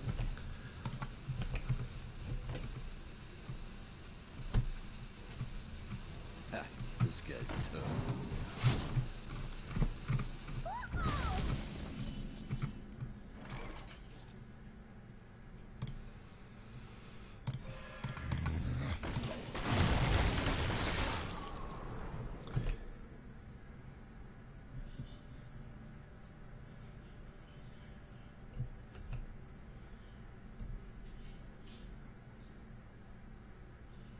I see you.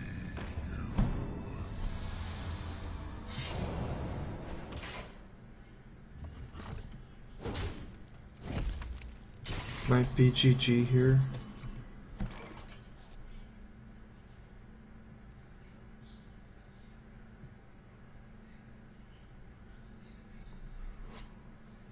I have a Frostbolt, and I can trade here.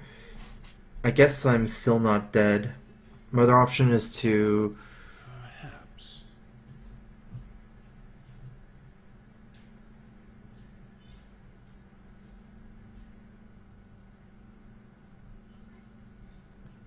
is to basically hope for like a Doom. That's way too bad. Okay, so let's Frost Bolt this.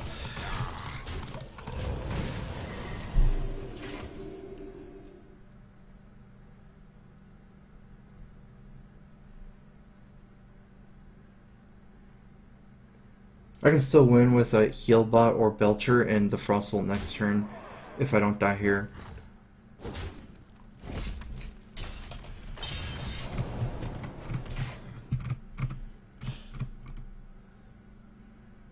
Although technically I'm not dead here. Depends.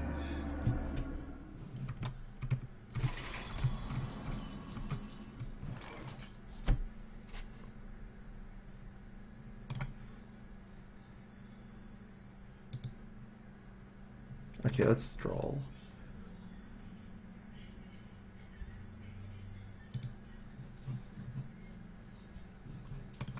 That belongs in a museum.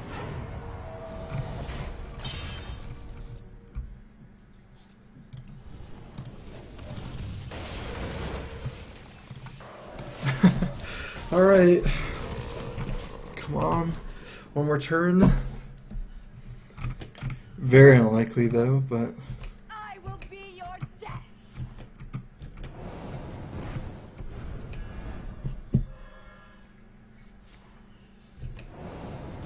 ah.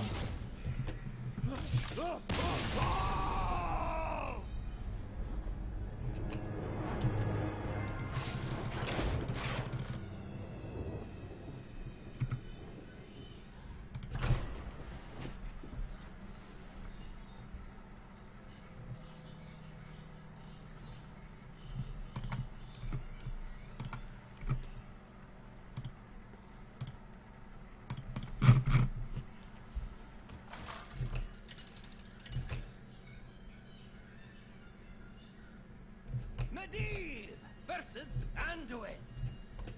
The light shall bring victory. Let the games begin.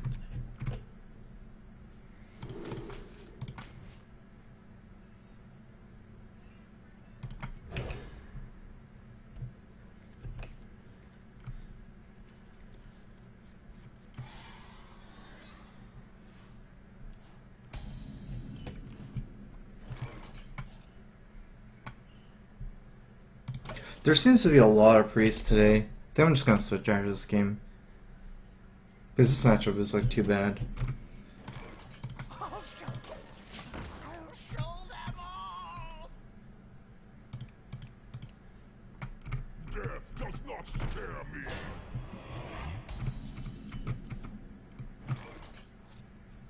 Fools. For science. I was hoping to get a counterspell there, but do play it's fine. It's not like I'm playing a Senjin where it protects my Mad Scientist from the Death Lord. Counterspell would stop Villains Chosen if you want to play that.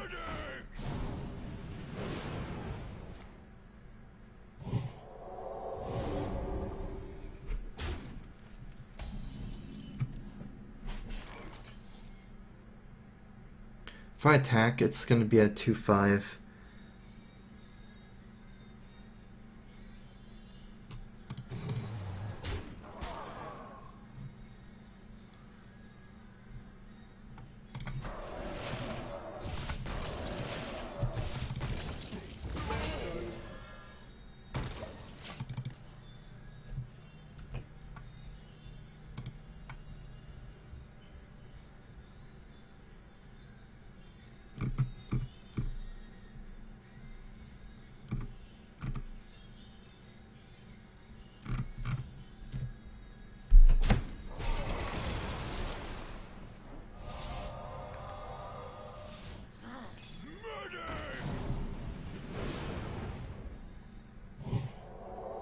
In the light's name. Well, at least he has low mana card. That's pretty good for me. Running a program.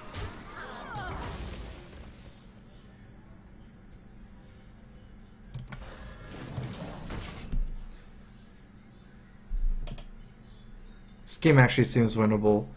Depends on if he can draw a lot of cards.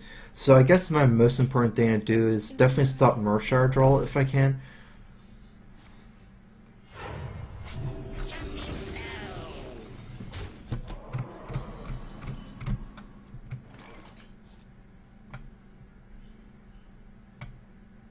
What would the blizzard do exactly? I can blizzard and kill the Alkanai. I don't even know if that's the best. It seems pretty decent.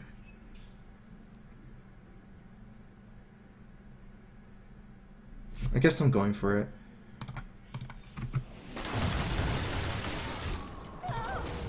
My other move is to like Water Mental and kill one of the Blade Masters, but I'm leaving up the Alkanai and he can kill my 3-2 with the ping.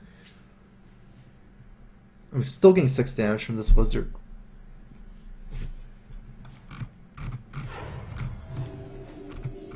Embrace the void.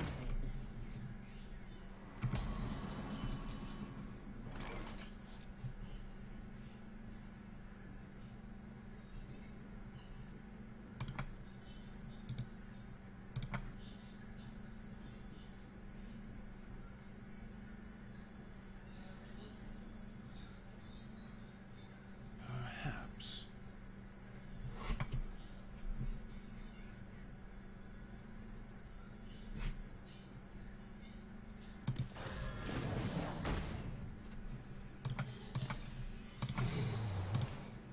I'm gonna set up for mind control attack. I could ping one and kill one this turn, but the reason why I'm not doing that is because if he has the Alkanai and he trades, I can ping it next turn anyways. He can't heal his guy anyways, so at worst I lose 2 mana next turn from just pinging the Blade Master next turn. That doesn't make complete sense because he can just trade 3-5 for the 3-3, but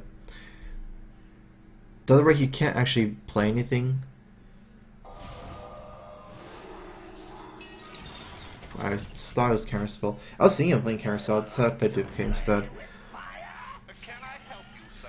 Jeez. Okay. Let me get that.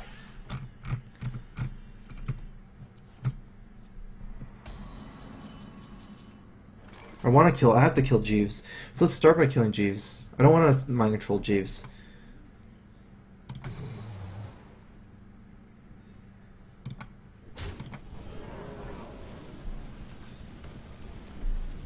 Sure.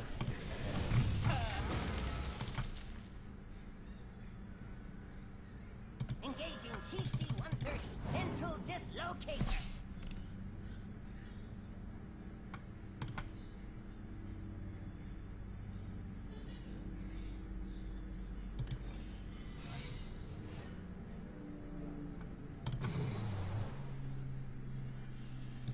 Two, 3, 4, 5, 6, 7, 8, 9, 10, 11.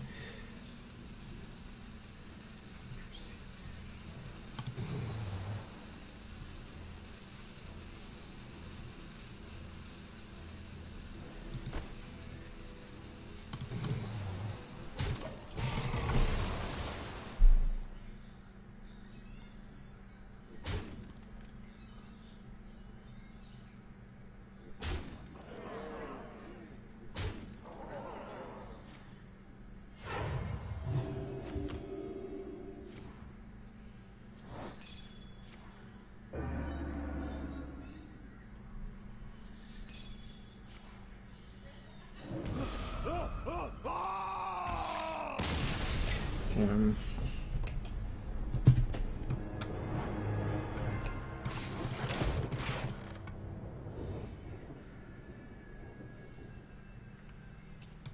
I could play a heal bot and my control attack.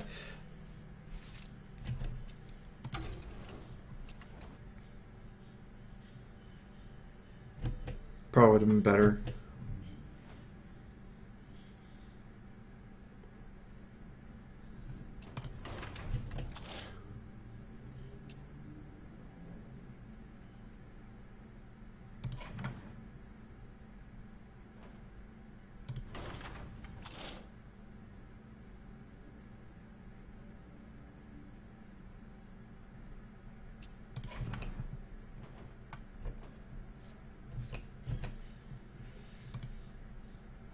Okay, so what am I playing against? A lot of priests.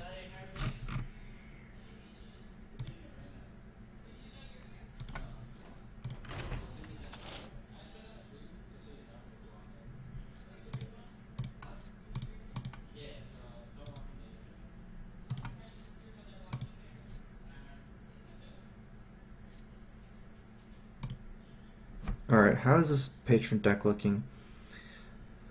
What changes do I need to make to my deck?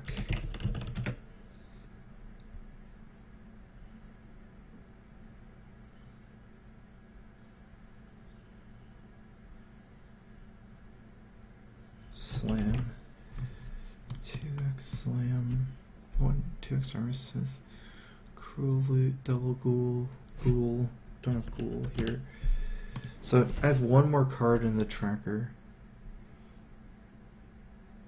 Oh, sludge ball. Okay, okay. There we go.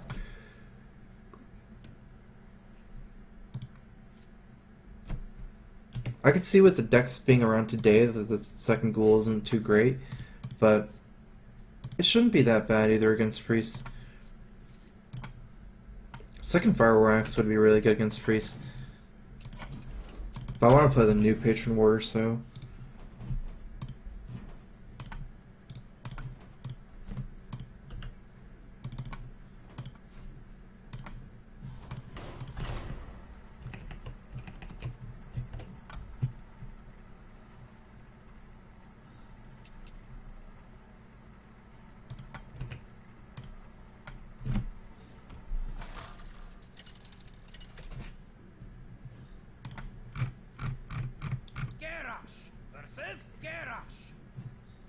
Victory or death! I will crush you!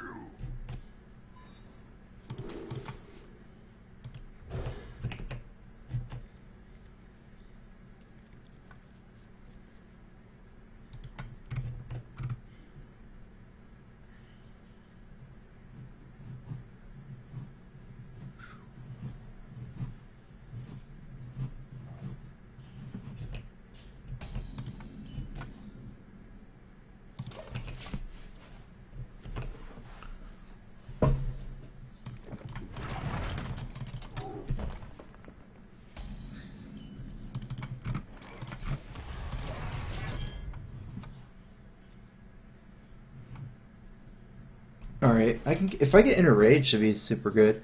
Then I can like have 4 patrons on turn 5. If it's Patron War, that's like almost unstoppable. It's like a race for most patrons out fastest in Patron War Mirror. If it's a Control War, I just need to play slow, draw a lot of cards, and then cancer him down with big hit. That's hard though, but definitely possible. Mind if I roll me?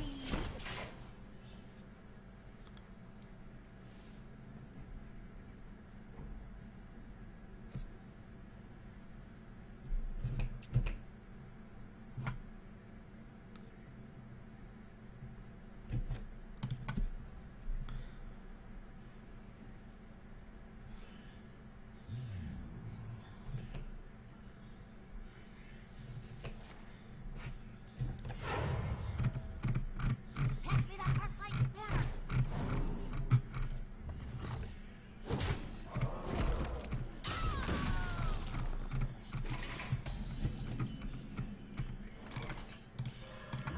Definitely setting up the potential Enraged roll. Even if I don't, probably, let's see, it's going to be hard to open Patron turn 5 if I don't get the Enraged roll.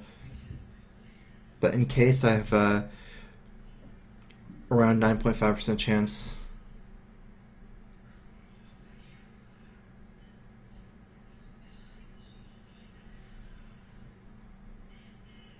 Otherwise, I can always roll in on turn 6 unless he Harrisons me.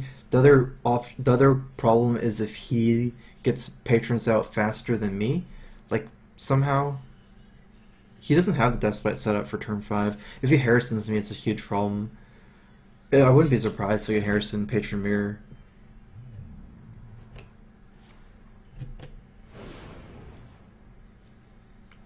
So on turn 5, I just need to play something, right? That means...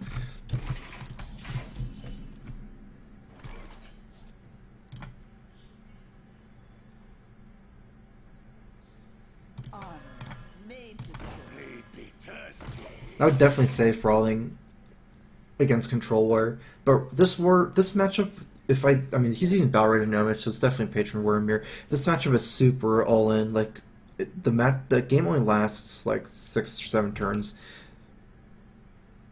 so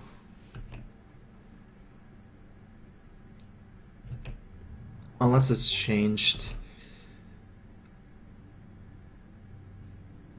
I noticed that it never really goes past this turn. Okay.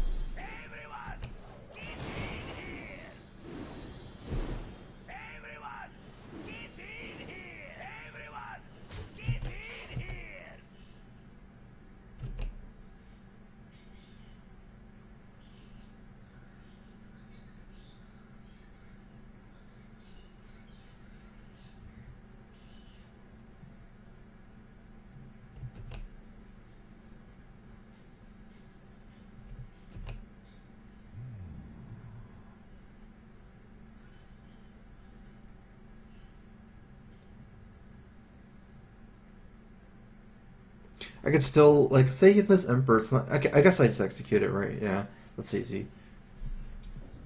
Emperor and then he combos me. Sometimes in Patron where you sometimes randomly lose like a frothing combo after. Like say you take Patron control, then they kill you with frothing combo because you have so many minions. It's possible, but I have armor as well. We'll have to see. It's hard for Patron to clear patrons with the combo though. I'll probably just execute that. Let's see what I draw first. 2, 3 damaged minions. It's not going to get any better for me.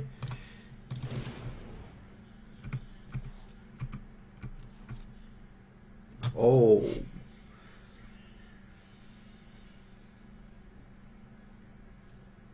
Okay, cash this one in.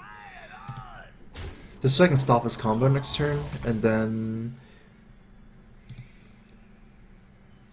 I value the armor more than the extra patron, so That belongs in a museum.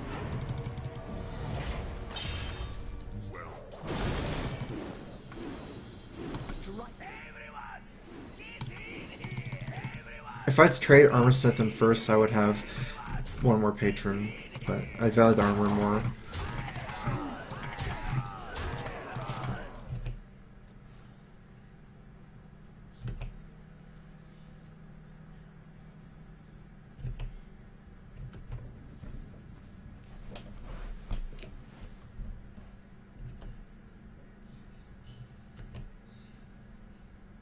Pass me that arc light spanner.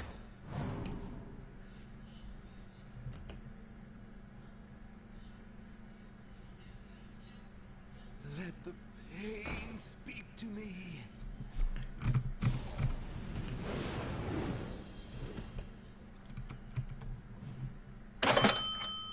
Well played. Got a 10 donation from Dole Mayer. Cheers from France! Exclamation mark. Thanks for the donation, Dole Mayer.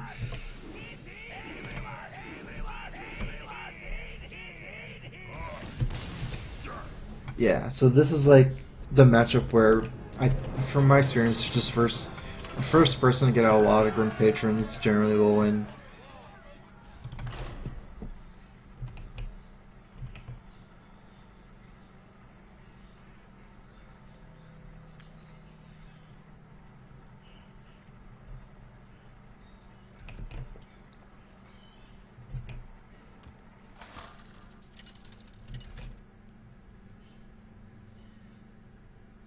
Hera versus Gul'dan.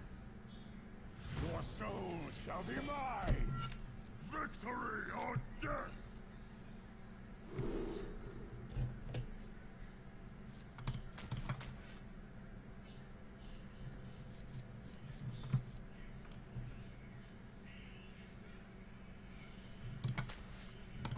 Is this keepable card Slam? Yeah, it is. I'm just gonna play this matchup as draw heavy as possible. I don't know what I'm playing against, but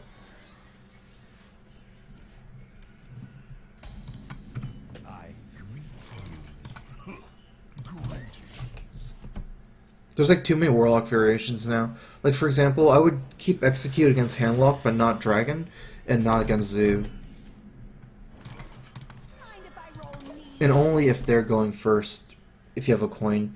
Against Handlock, I wouldn't keep Execute, I think, if you're going first. Because then they coin out the Twilight Drake more so than Mountain Giant. Okay, so I'm gonna save Frothing, not gonna play Tempo Frothing in this matchup.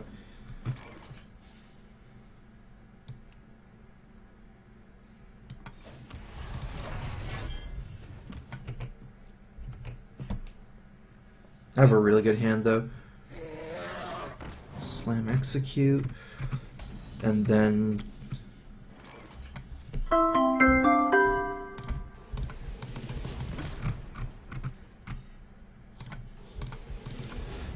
Emperor. Helmet Wear, thanks for resubbing 7 months. Crowfist. I updated my title, it's back to non-mage. Alright.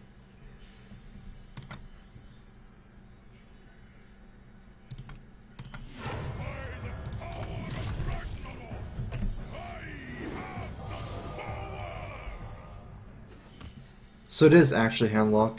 I didn't get to use Execute on this guy, but Twilight Drake would like hit me twice anyways.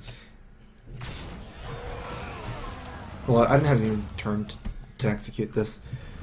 Well, it's not even worth executing it. It's 7-8-3 anyways. Alright. That's actually hard to deal with.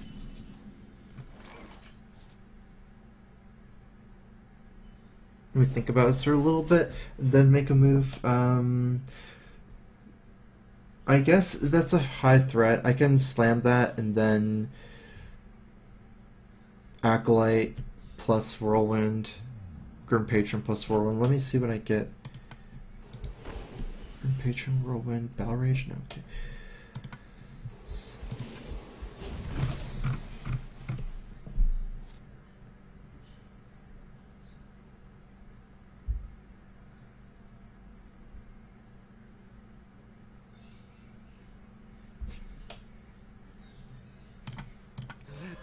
Pain speak to me.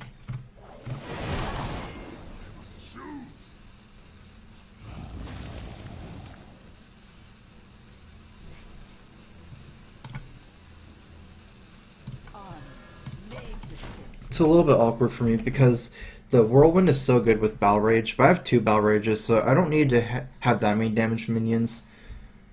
Just like a couple. Like even 2 card Battle Rage should be good if I can get that.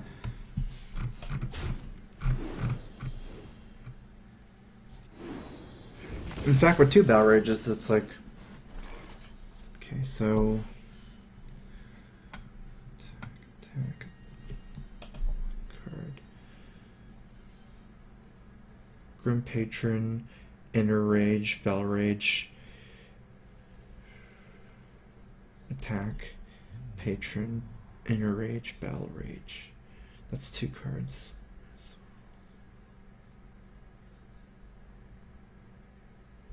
But that's not dead. Okay, so let's actually do this. Let the pain speak to me.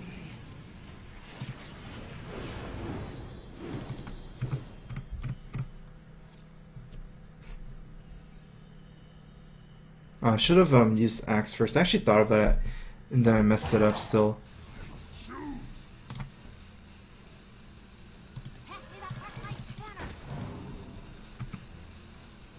The reason why I should use Axe first is I was trying to attack one of these guys. So if I got the armor first, I don't actually go to 29 for the Battle Rages. I got pretty lucky on the Gnomish to draw that. Otherwise, I wouldn't have anything to do with my mana.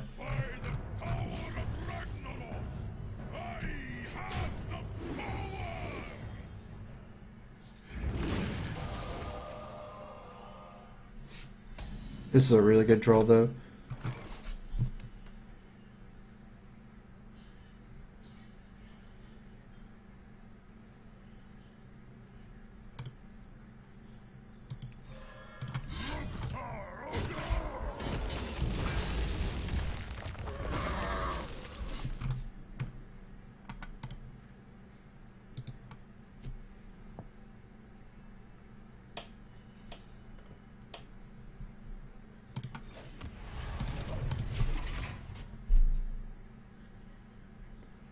I just want another minion I can play next turn.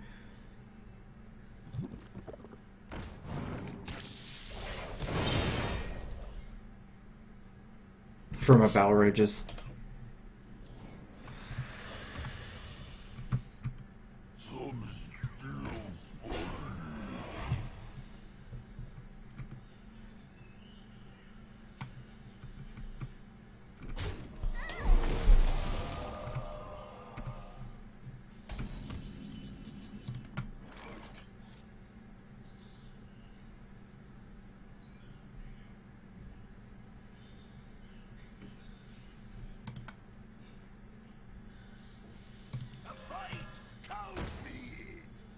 Honor, made to fit.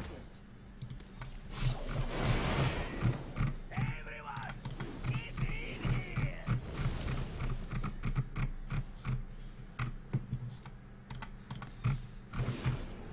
Job's done. Okay, so I only have 5 cards left. I have to kill him soon. I have a couple of discounted cards, but not really. All my Emperor cards didn't really get, like, weren't really combo cards. It was like this one. The Frothing is still pretty good, though.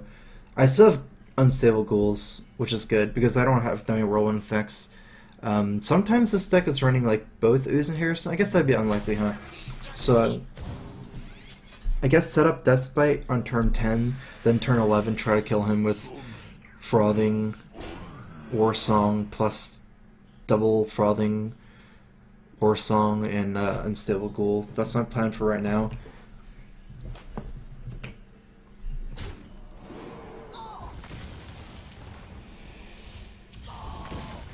So, first priority is take out Taunts.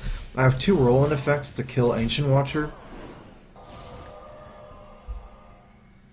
Okay, I know how to do this. Let me just count mana. 1, 2, 3, 4, 5, 6, 7, 8, 9, 10.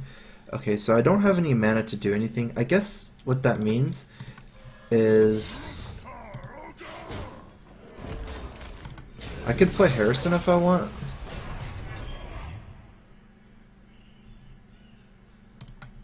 Do I even want to play him?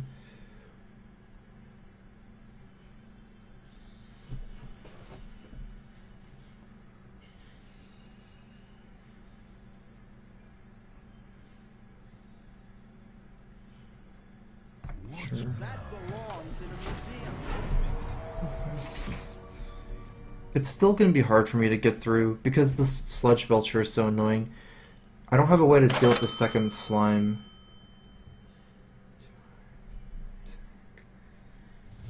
Actually, I have some ways. We'll see what to, I can figure something out next turn.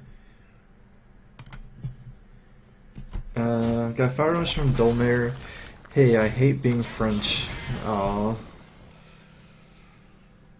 Don't hate being French. It's a cool place. My shield for Argon.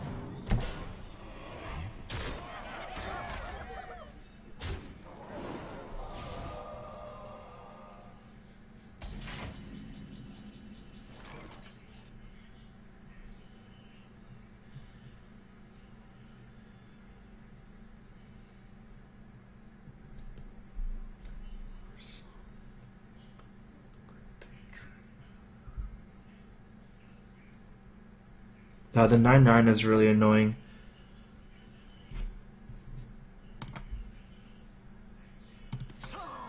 I might do the Patron instead of the double Frothing.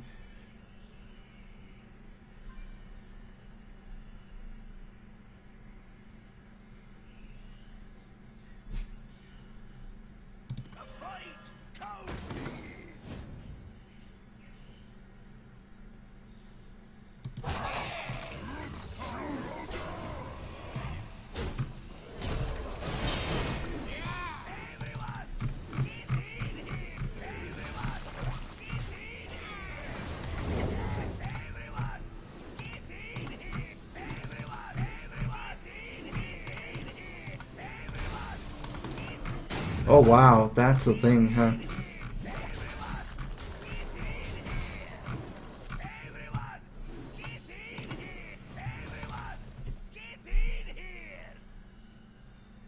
Yeah, the Mountain Giant wasn't going to work because I would only have one Frothing hitting face. The second Frothing would have to remove Mountain Giant since I had like 5 damage with Death Spite on it and +7 with Unstable Ghoul. So one of my Frothings was bound to have hit the Mountain Giant still.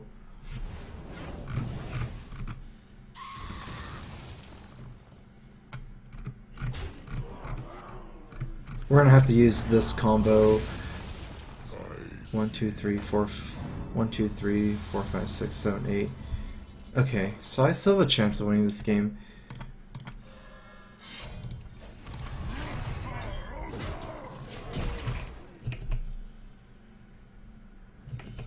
I have to win with the second Unstable Ghoul for my Whirlwind effect.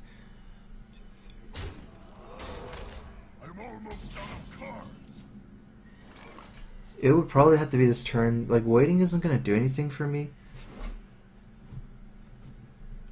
Yeah, there's no point in waiting.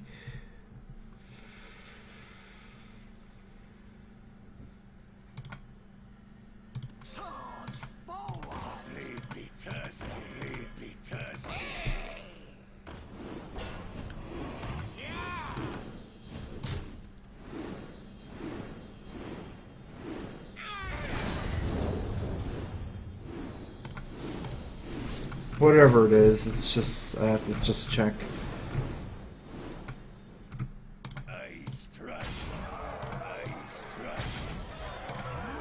Close.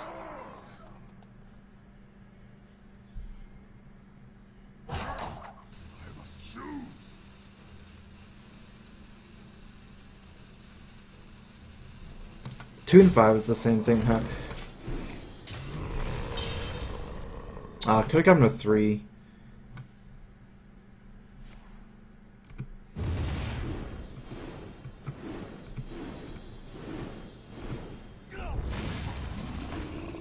I didn't think I would win anyways, though, because of the Molten Giant stuff here. If I got him a 3, that would have been better for sure. But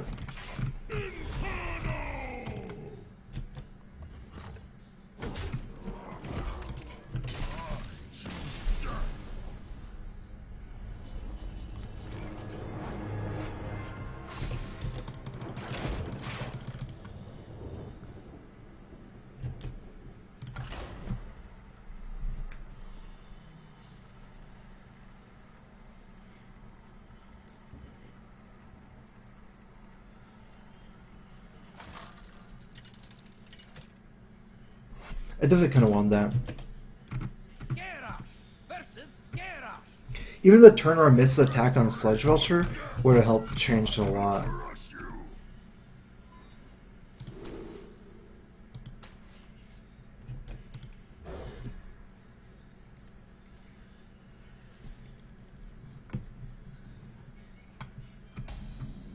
I mean, when I I lost my time bank due to Sledge Vulture.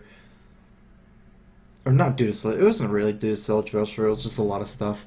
But if I killed 3 through that one and got Chafflin, if you had Chafflin something else, would have changed it a lot too.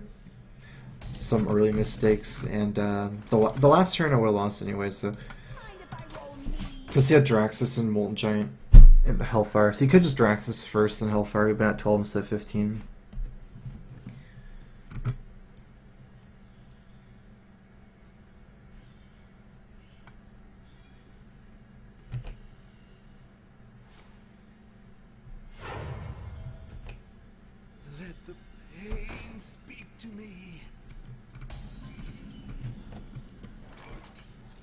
That's certainly scary. He did that to pressure my Fire War Axe. I don't have one, so he comes out ahead there.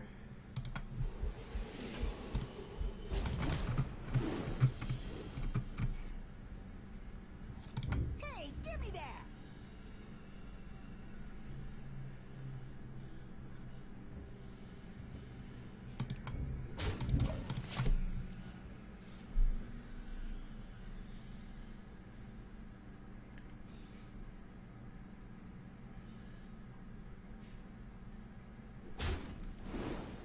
There's some merits to trading, not trading. Not like if I trade, I'm less weak to Bell Rage, but getting in some damage is good too. Not sure if it's Control Warrior yet.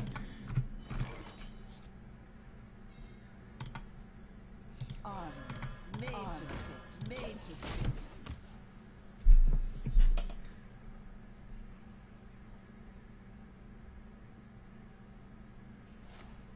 Okay, so it is Patron Warrior. I have a good hand because the Emperor and Harrison Jones. It's not really mandatory for me to do too much. The Harrison's way better on Deathbite. I'm strong considering waiting. What can I get here?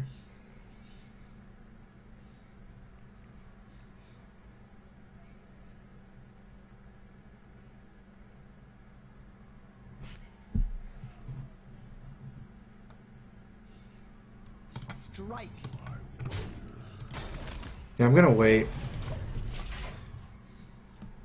It makes sense not to wait too, but since I can't Emperor, Whirlwind, Battle Rage in the same turn, if I play Harrison, then he Death Spites my Harrison, then I play Emperor, and then he kills the Emperor with the Death Spite charge, the second charge. That's like worst case scenario, because then it's hard actually for me to use the Battle Rage Whirlwind. Whereas now I'm just gonna play it slow and play Emperor next turn. Then I'll have an easier Battle Rage Whirlwind stuff.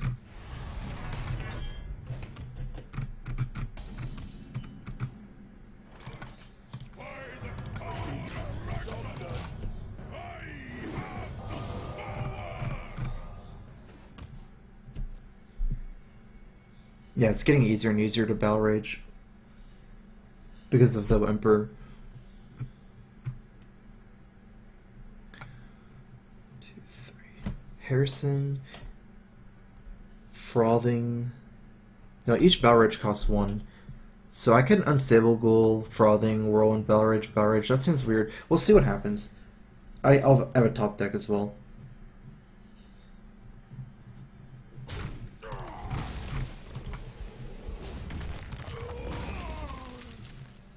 Armor made to fit.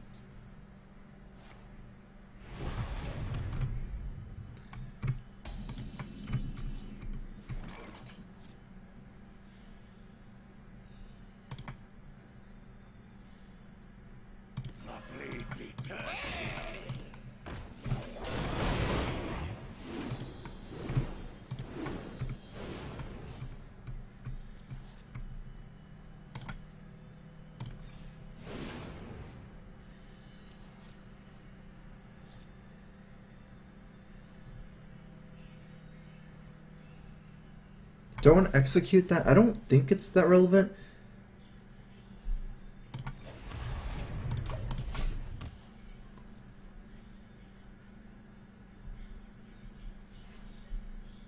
I finally drew the Patron. In fact, this is huge.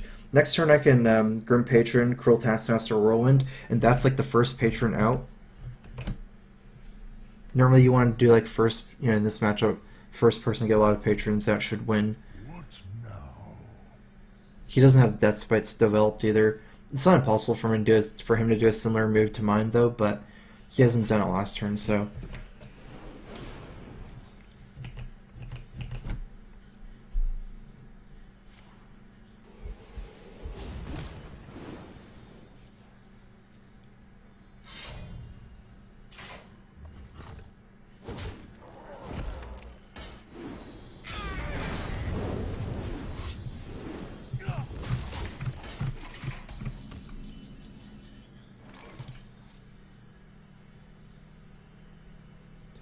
Two fresh patrons.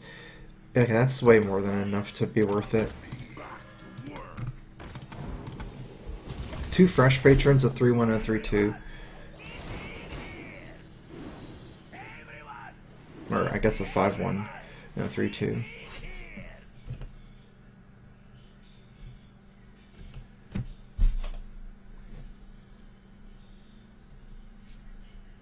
Still has quite a bit of patrons to deal with.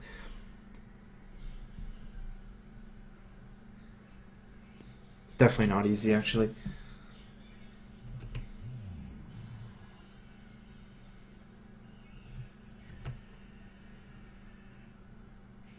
He can combo here, though. Not really. He can basically kill one patron, I guess, with his charge patron. Kill this one first. He needs Inner Rage for it to be really good. Okay, so it's not patrons.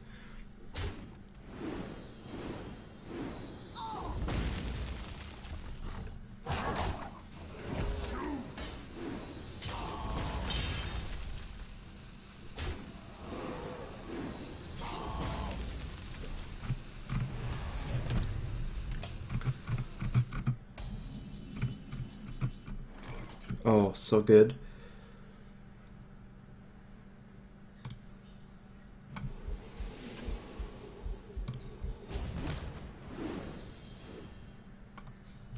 Not what I wanted to see.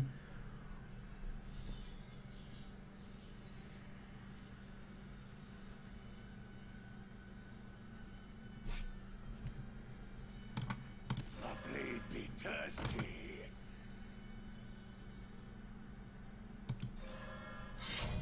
No problem.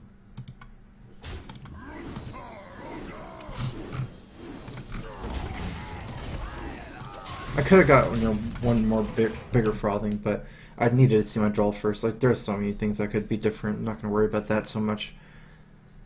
I was mostly trying to draw on something that would duplicate the patrons.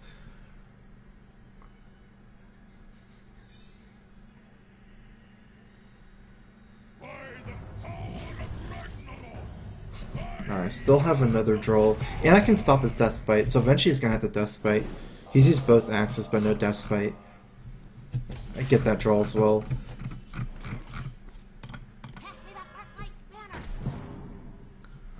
Just my own Death Spite. I guess that'll be getting equipped at this turn.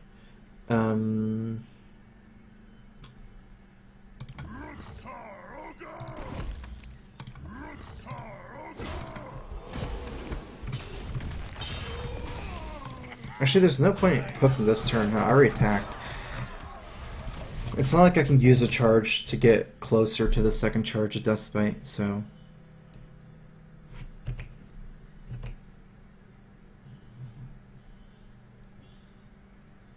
He can combo me quite good here.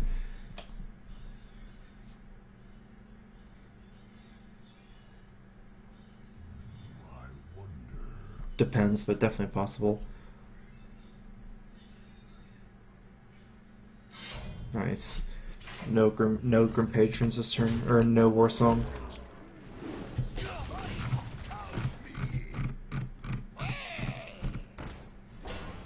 Wow, that's an interesting choice.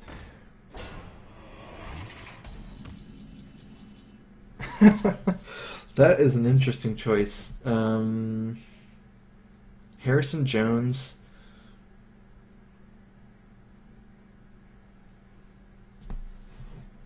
I should still Harrison here. And Death Spite probably.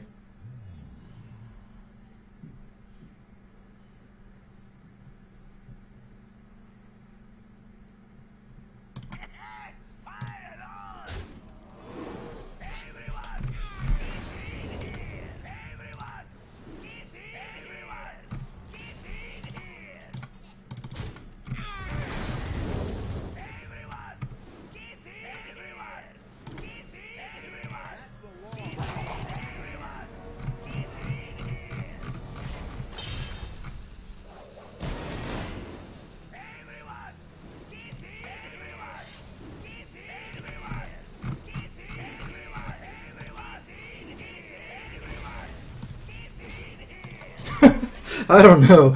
I guess that's what it is.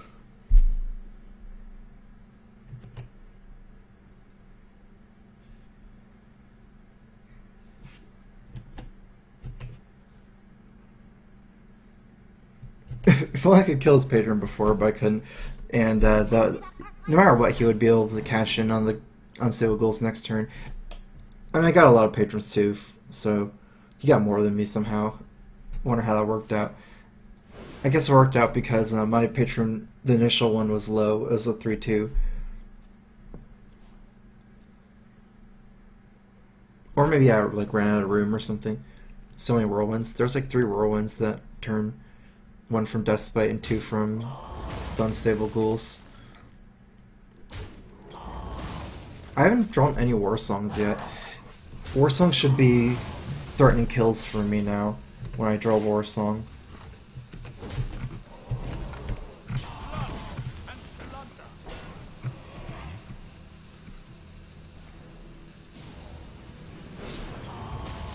I should be able to easily kill him with war song. In Grim Patron, I have a Patron in my hand. I need 1 out of 7 or something. 2 out of 7? Okay, that should be easy. Charge forward! A fight code! Well played. Everyone! Get in! Everyone! Get in! Everyone!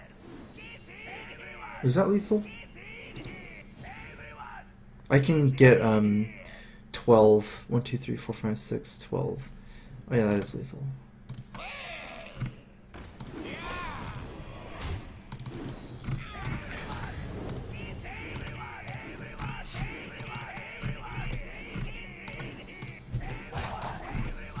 Oh wow, his patrons are actually taking my timer, even though they're not spawning anything.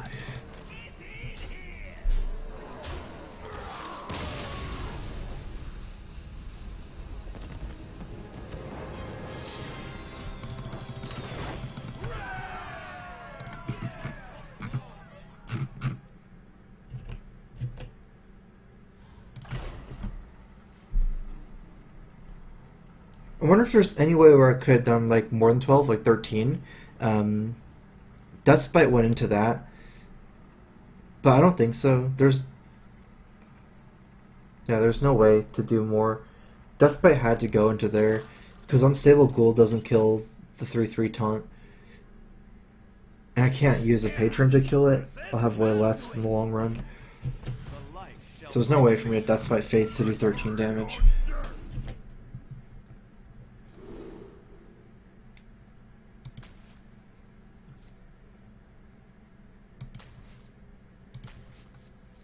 This matchup's all about draw and cycle, so it makes sense to keep No Wish, but it's too slow. I'd rather have Loot Hoarders and Slam. I'm keeping Battle Rage because it's like the single best card. I'm not even sure. Maybe just mulling Battle Rage too. Seems like the highest chance of losing is not to get weapons actually, because eventually I'll draw Battle Rage as well.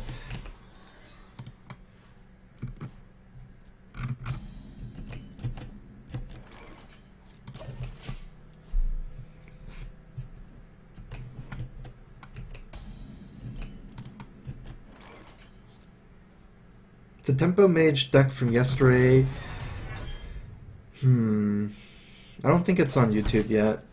I guess you can just check the VOD from yesterday on Twitch, that's the best way.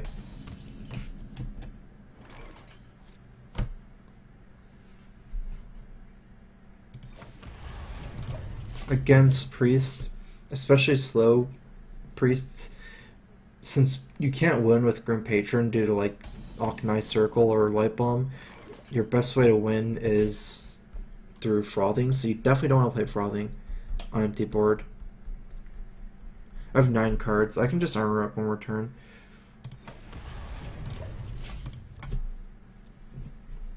And play Emperor next turn. I don't like to play Deathbite here due to Harrison Jones.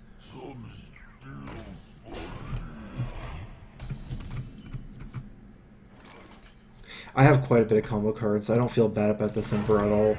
I have Warsong, Frothing. Okay, I have like all combo cards. Frothing. This is a combo. This is combo. Combo. So I definitely get a good Emperor here. Sometimes you might just get too many like things like Deathbite and things like that, where they're not really combo cards. So you can't like do 50 damage in one turn potentially, but.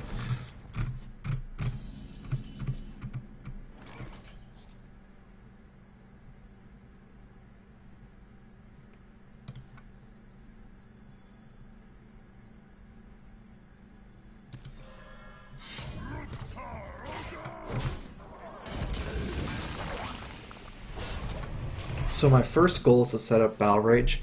It'll be this Deathbite will be the Battle Rage setter upper, and then since this version is more combo-y, I have 2 Whirlwinds and I have 2 Unstable Ghouls, so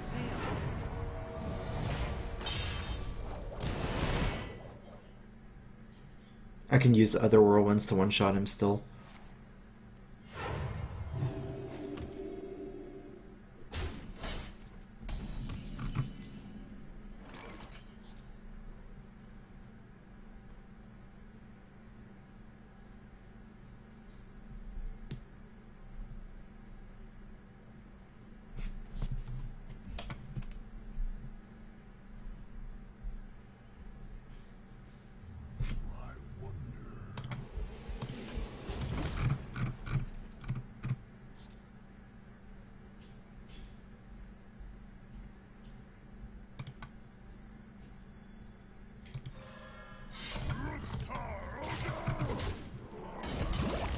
I might have to use my Whirlwind to set up for my Battle Rage now that I got Harrison Jones. I was like thinking if I could do on this turn with slamming my own minion, like slamming Grim Patrons, for example, but I couldn't this turn still.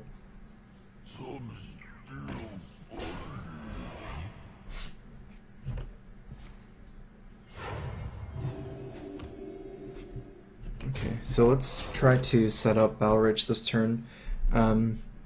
I don't mind using patrons. Like, patrons is what you want to use to, like, for board control, and frothing is what you want to use to one-shot them.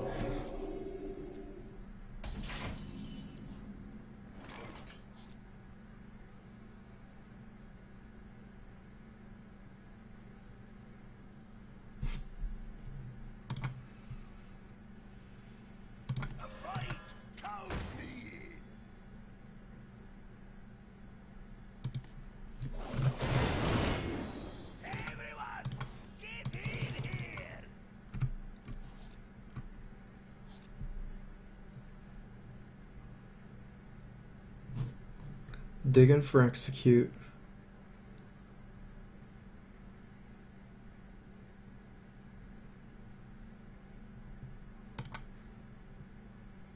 Mind if I roll knee? Made actually some sense to just try to kill off my loot hoarder since it's weak to like Cabal and stuff, but didn't think that far ahead. And if I drew some cards and I went on execute or something, or a second Battle Rage.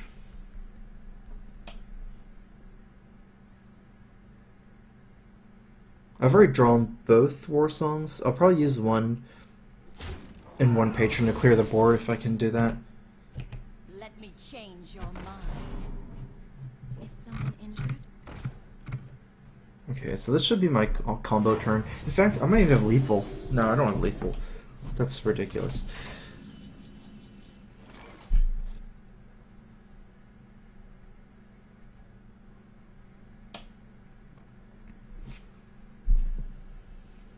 Two, three, four, five, six, seven.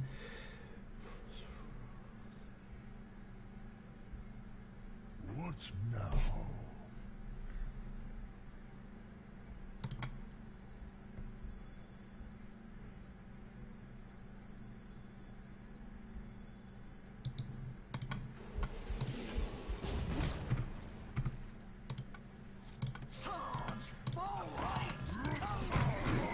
I could have played one frothing, but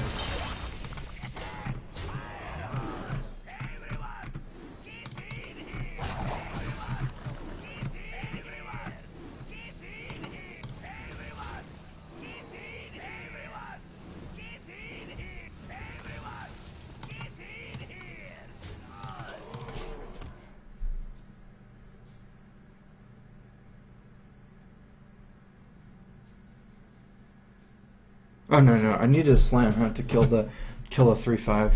The Sludge Vulture was buffed up, so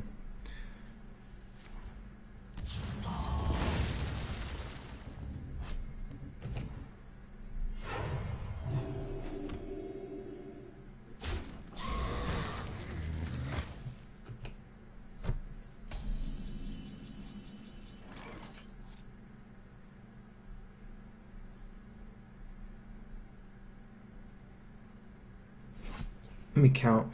This is 4 minions, and then 2 whirlwinds. Wait, 1, 2, 3, 4. 1, 2, 3, 4, 5, 6 minions, 2 whirlwinds. Each whirlwind is 6, then 5 damage. 6 plus 6 plus 5 plus 5. 12 plus 22. And then 6 plus 6 plus 5 plus 5 plus 2 plus 2. That's still a little bit off. I guess I mean, I'm not completely sure. That's what I think it is. So I'm not going to go for lethal this turn. I'm just kind of curious if it would be, though.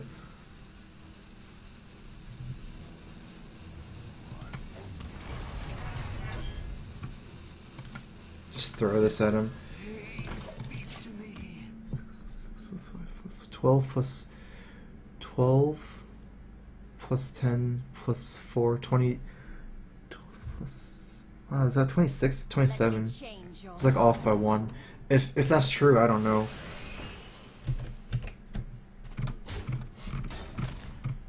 I'd definitely kill him now. There's too many minions.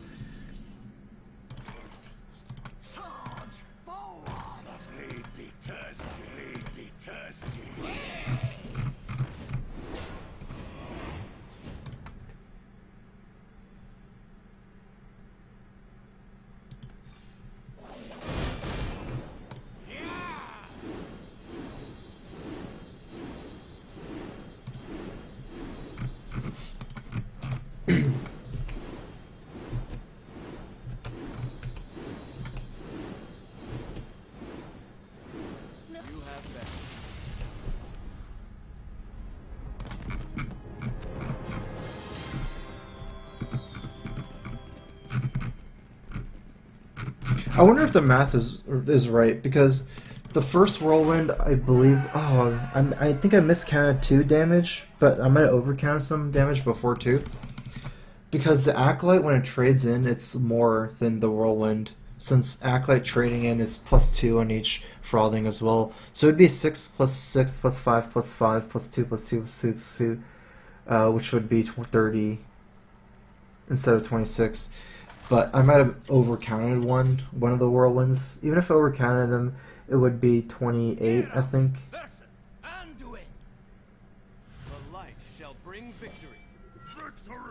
Oh no, it's 6 plus 6 plus 4 plus 4. So it's 12 plus... I think it's still lethal though.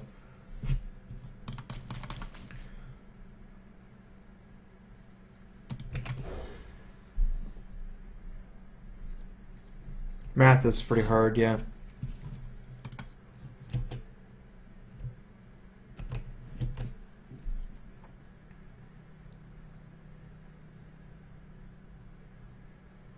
Well, it's not true. I would easily kill him eventually. Like, say I have a Death Spite charged up, or just get some face damage in with Fire War Axe. If I have a Death Spite, I have another Whirlwind, which would be easy, like 50 damage. I'm not sure what... That's a hard thing to call, actually. When you trade an Unstable Ghoul, it's 2 more damage for each frothing, just because the Ghoul takes damage.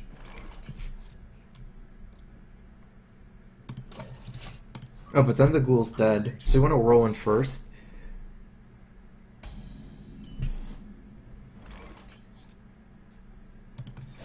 I should get used to this math. So Whirlwind first, that would be the 6 plus 6. Then the Ghoul would be 2 plus 2. Then the Whirlwind from the Ghoul is 4 plus 4. I think. That's pretty reasonable. That makes sense.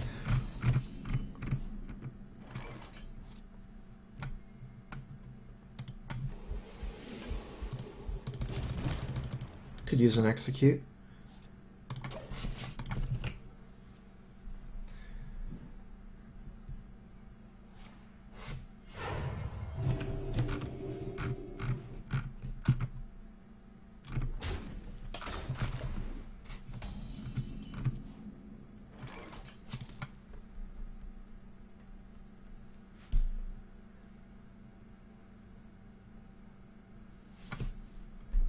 I see a cycle somehow. I can set up for Battle Rage next turn. I don't have good minions for it though. If I want to attack, then I attack again. I can kill it, that's for sure, but that's a lot to waste on killing this. Maybe just don't worry about it.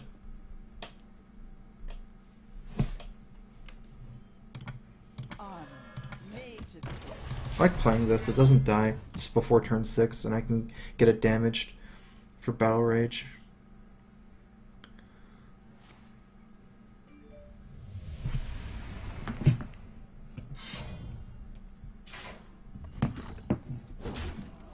It's actually nice. Get some card draw here. Let's see how many cards I have.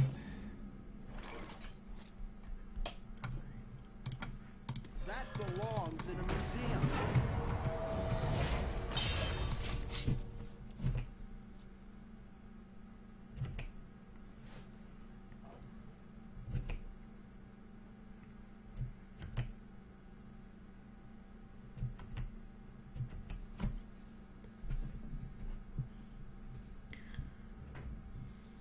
I'm actually a little bit scared of getting like a Fralding if I kill this guy. Emperor would be like the nuts if I could get Emperor when I kill Deathlord. Fralding is like the nut low. The damned stand ready.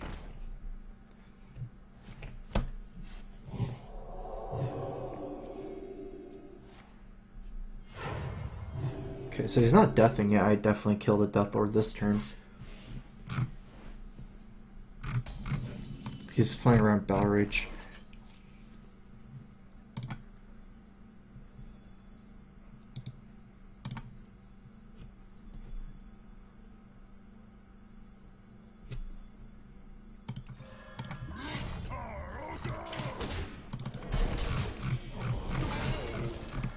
That's not a big deal either way. 5, 6, 7, 8, 9.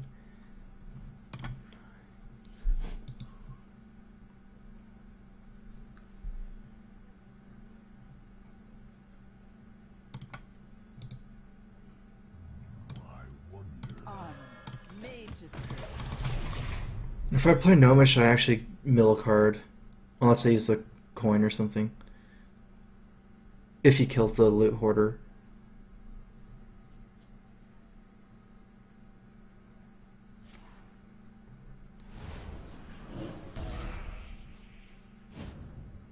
We have some time to set out for Battle Rage.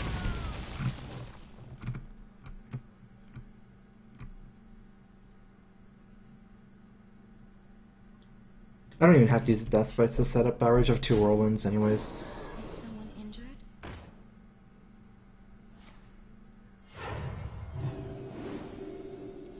And I have Cycle for now. Oh, that should be getting played here.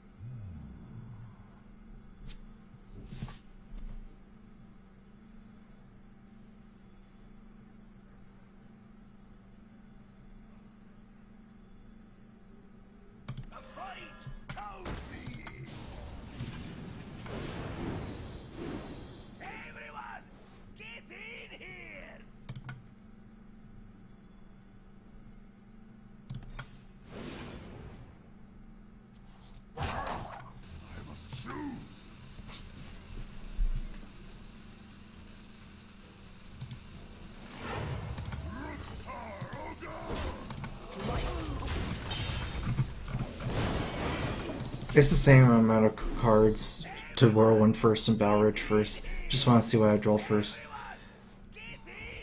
Because either way I have 2 damage patrons, other way I have an Armor Smith and a damage patron.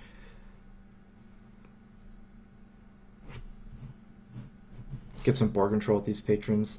Mostly saving Fralding combos for the lethal. I can cycle through my deck pretty quickly. It's just about the right of cycle, huh?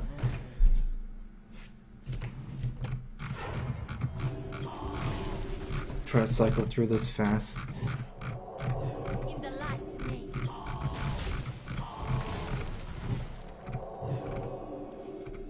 One more Battle Rage here.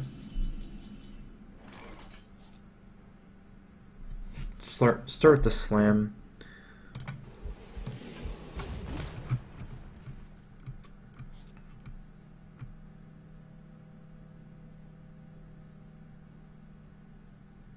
I'm gonna wait, actually. Wait, I can't Dust Bite. I thought I could Dust Bite and Gnomish.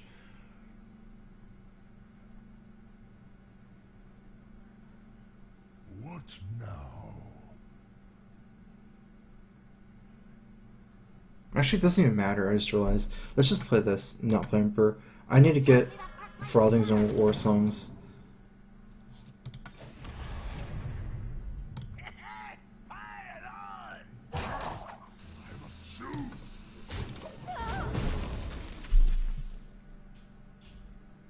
As long as I can cycle through my deck slowly, it doesn't even matter, because he's not even willing to hit me anyways.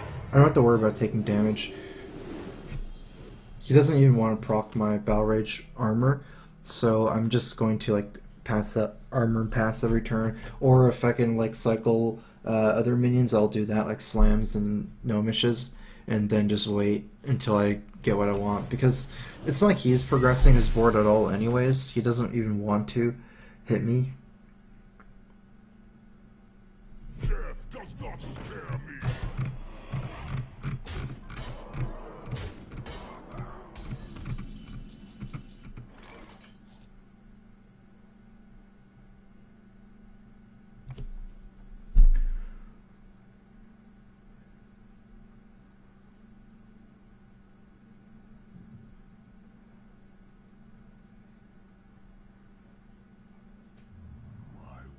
I have a pretty good combo hand. Let's go for this combo now.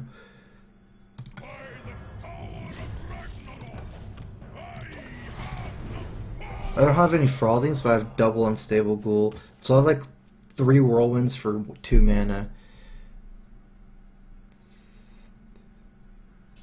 Yeah, wow. If I draw both Frothings, I can do Warsong, Frothing, which is 8 mana, and then Unstable Ghoul, double Unstable Ghoul, Whirlwind.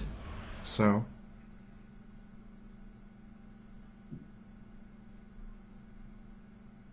I haven't drawn any Executes yet, which is kind of awkward.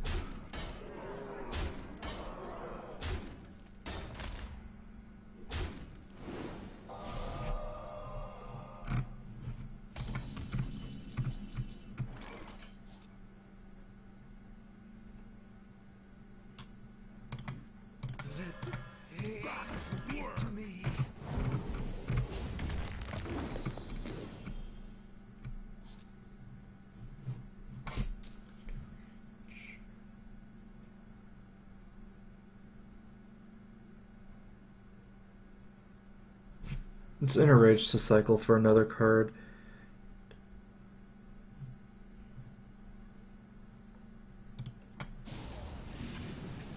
Doesn't really matter which one. I think this one's better.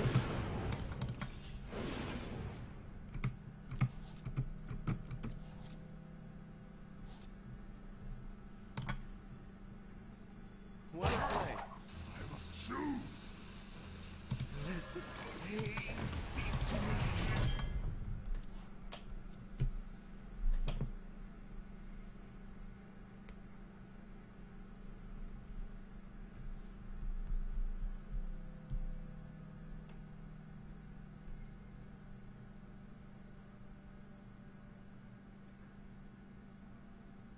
Another thing I can do is set up my Deathbite next turn before I one-shot him.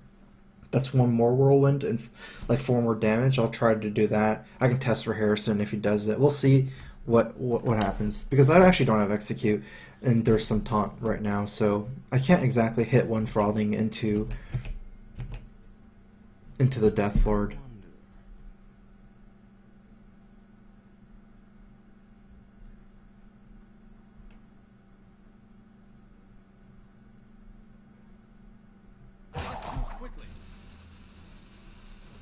Oh, he's going for the mill. Can he mill me here?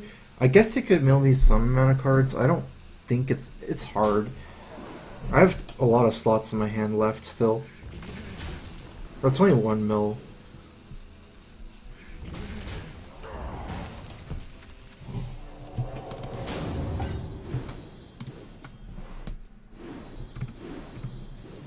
Wait, does he mill himself too? I guess it doesn't even matter either.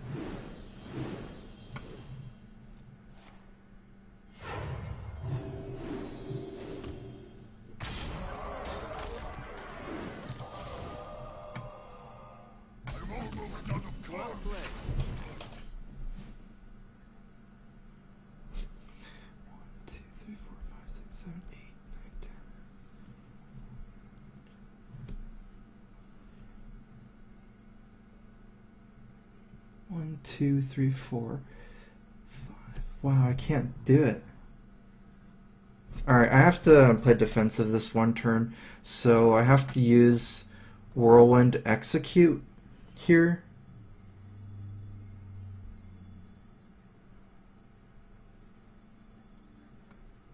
I don't even have the second Frothing.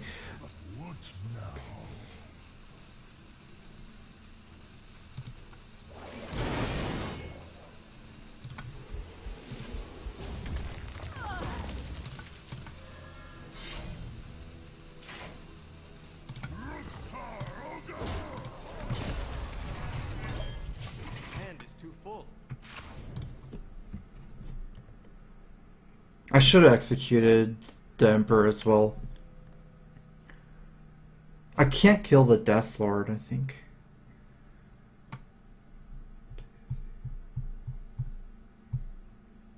My last card in my deck is Frothing Berserker, right? So I definitely can't kill the Death Lord this turn, but I want to set up to kill next turn with the Deathbite.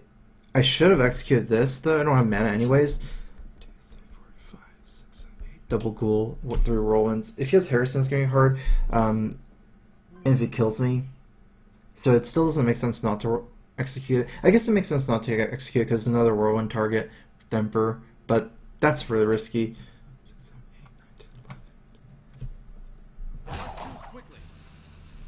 Just because of the 5 face damage.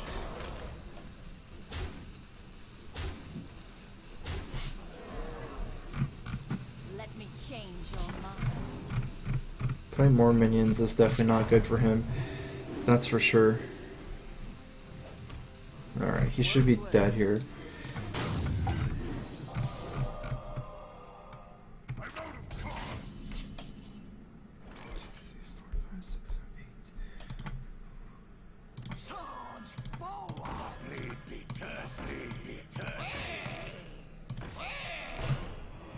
Okay, so attack here first. AoE twice. I just need to attack this into something that'll get it killed. I think you forfeited.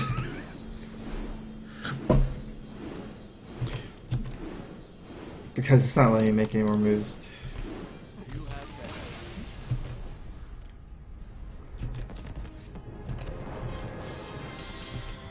In fact, is it possible I could kill him one Frothing even if I lost the Frothing? I wonder if I could have one Frothing over 30. I don't think so, actually. That was still too far.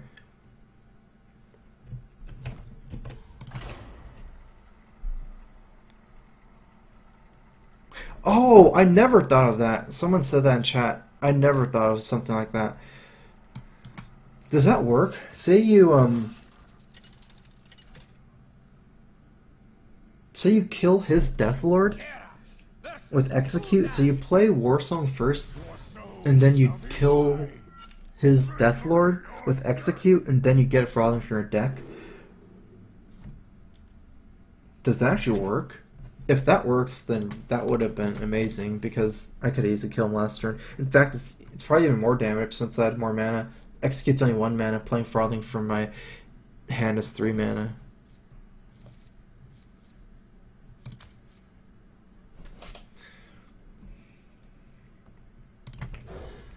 It does work, huh? Yeah. I didn't think of that.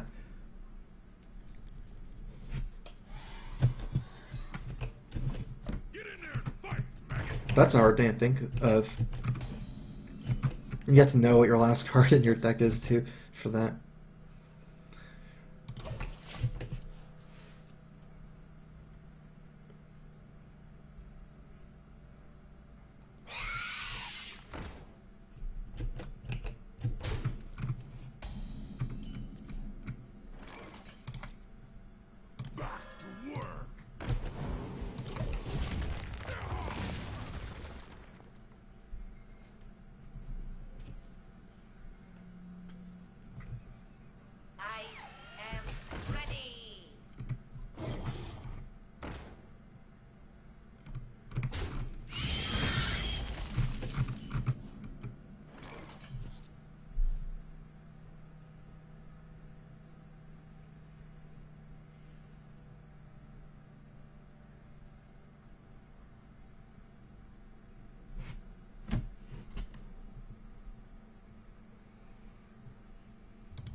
Gonna slam this first. That's a minion that's over 1 health, and next turn probably coin out Unstable Ghoul and Acolyte of Pain together. That way I draw 2 cards 100%. Not 100%, like there's like owls and stuff, but...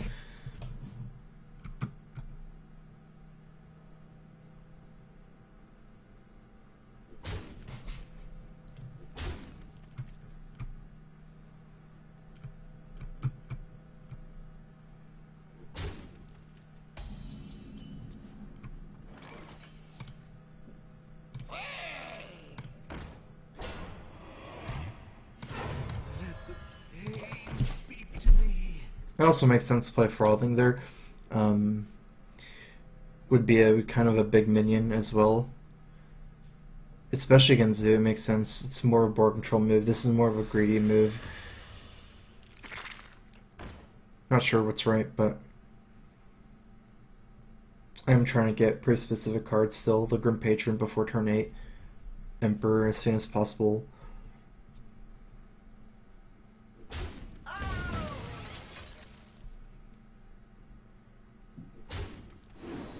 Can actually do it like that.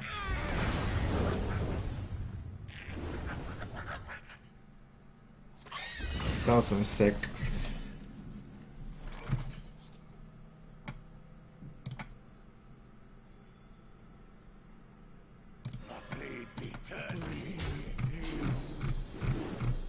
Could have traded 2/1/1s. That's nice.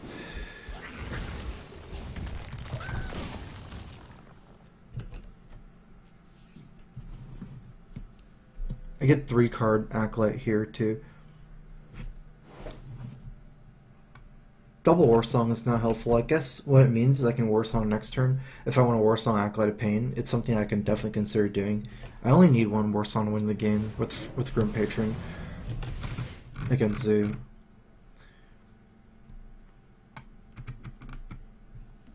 So if he has like a target that's less than 3 damage that I can kill, especially like 2/1s, I should probably Warsong and Acolyte. So I should probably Warsong Acolyte against Implosion.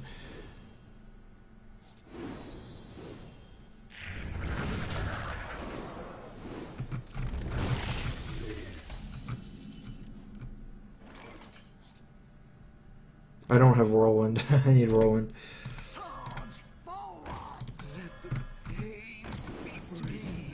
In fact, I'm very likely going to Inner Rage it, just to cycle for Whirlwind.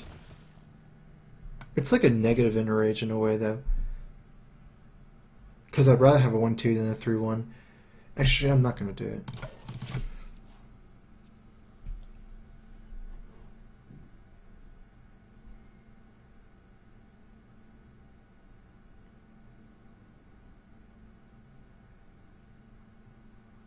It's too much negative tempo.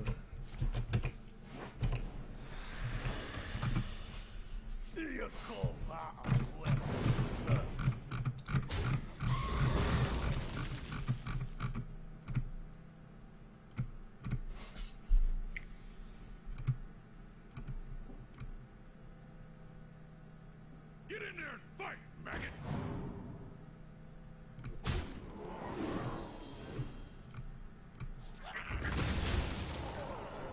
I mean, I'll make it to turn 8, but I don't have still enough good things. Let's see.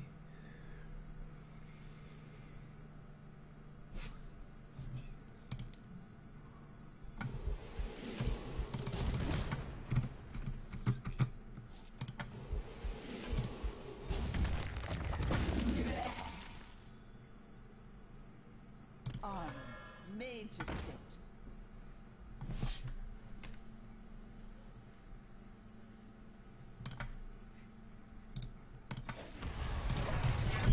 Just gonna armor up. I don't like attacking the Dark Iron Dwarf. It's too much damage.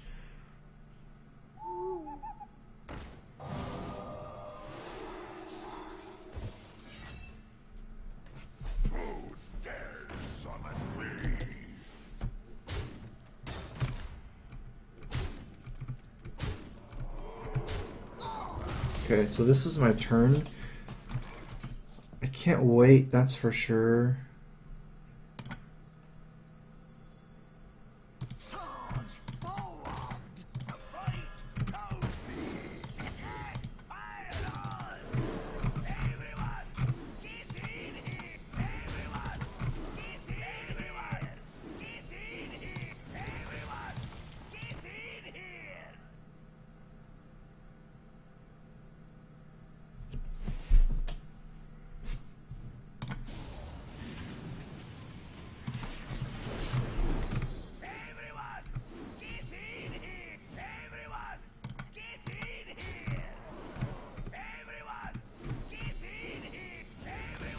Alright, so how should I do this? Either kill Doomguard or kill the 4-3. Actually, it's the same amount of damage almost. That doesn't make sense. It's only one more damage, 4-3 and 5-7, so... I'm trying to think if there's like 2 exact cards that would lethal me. I don't think it makes a difference. The highest amount of damage is Doomguard Power Whelming, which would kill me anyways.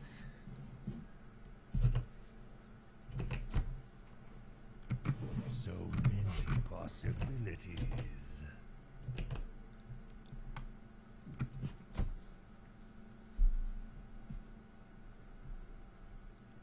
And getting a crazy Battle Rage means I have a higher chance because I have double unstable ghouls and armor smiths, so those are like good top decks where if I Battle Rage for them, they'll like almost certainly win me the game just because armor smith gives me too much armor and unstable ghoul is another taunt. So I don't have them now, but I draw so many from Battle Rage that's likely I draw them. Now that's gonna be hard to Battle Rage. Probably just play some other stuff actually. I get 4, 5 cards, huh? But 5 trade. Wait, do I have lethal? 2, 3, 4, 5, 6, 8, 9.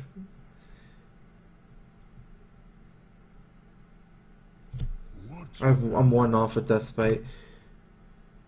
So I guess I can get away with Battle Raging. I can also just trade. Let's just trade. Okay, so trade.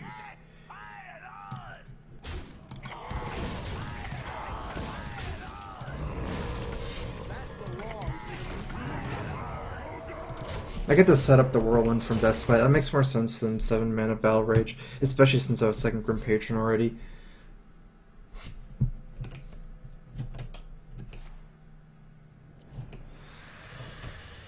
Well played.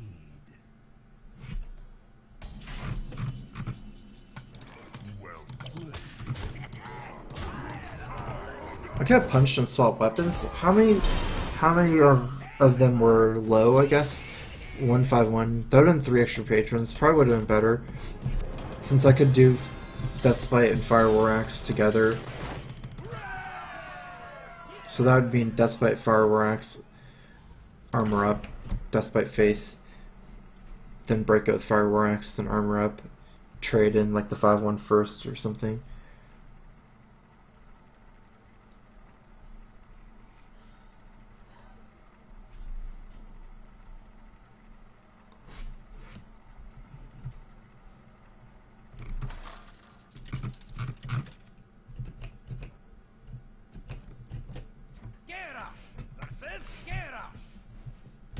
Victory or death!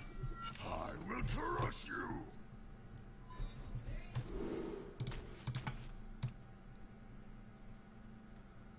Wait, this is not good.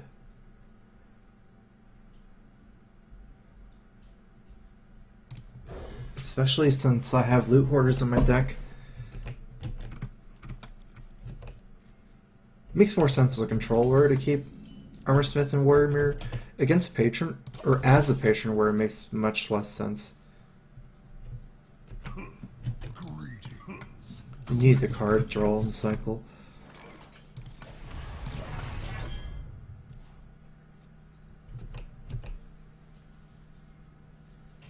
Armor made to fit.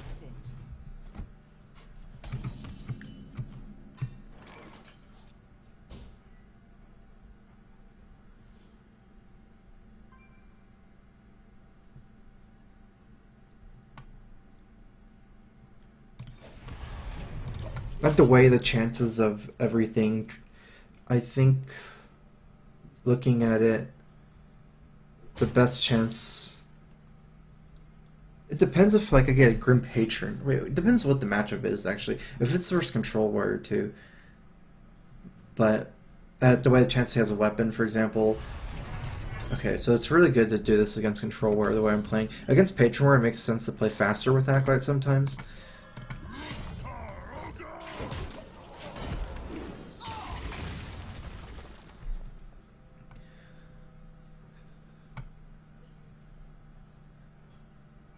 Come on, no Harrison Jones.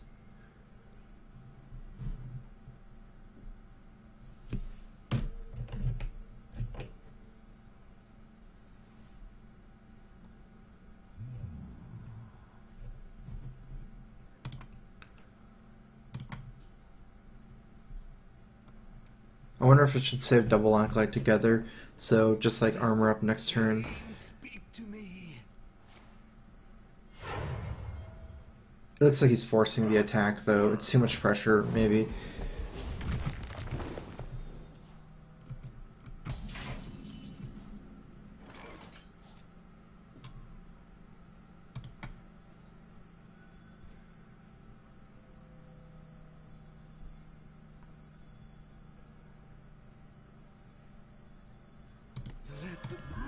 Yeah, it's too much pressure now. And you still need to think whether I want to cycle this Inner Rage. It looks like it's not. I shouldn't cycle it.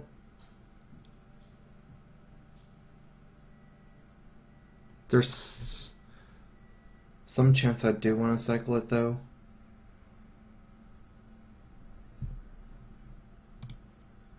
I'm not really dying for cards, but I do want my Emperor next turn to get a better card than Inner Rage. I guess that's the thing, right?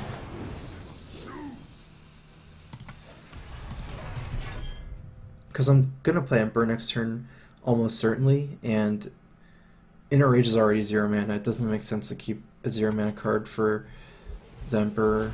I could cycle it later with the second Acolyte anyways, or when I combo him, but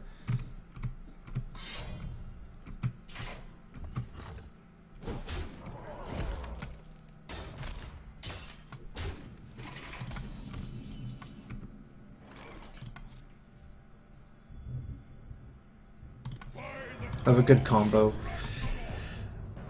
hand.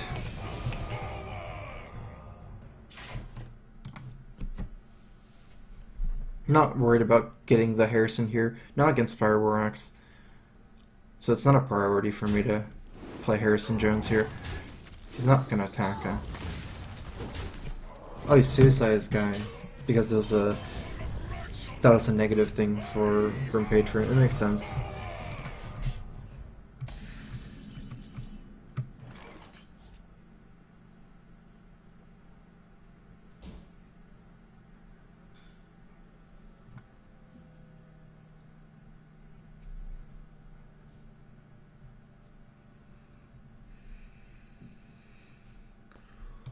What now?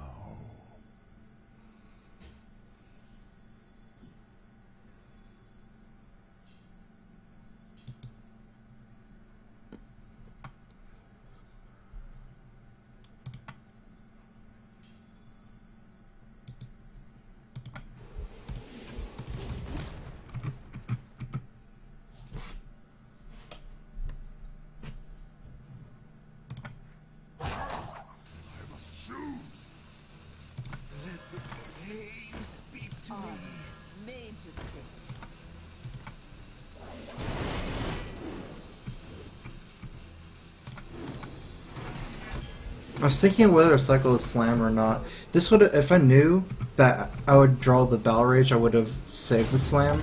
But I was planning on not doing this move, like not the Acolyte Whirlwind move, because I could have Acolyte Armorsmith Whirlwind Execute and save the Slam, but I didn't have the Battle Rage at the time, so I was basically just planning on Slam Execute and then just maybe just playing these two without Whirlwind. Because this is a 0 mana Whirlwind, my Whirlwind was very valuable. It's not like I have another Emperor, so that Whirlwind is like a super card. I still have like 3 super cards though, and they're all pretty good. That's those 3, especially those 2, Frothing and Warsong.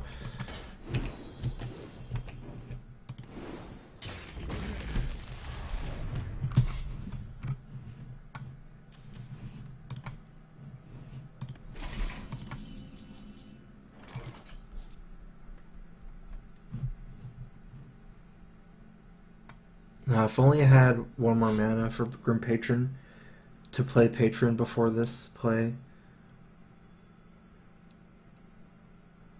Definitely saving the Frothings though for one-shotting him. Patrons can be used for board control. Back to work.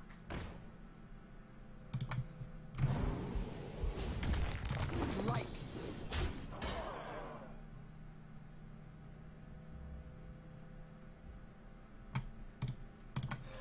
Gonna turn on the heat. I still have like Deathspite top deck, so it takes forever to use the Fire War Axe too. Kind of threatening lethals starting now, especially if this board stays up.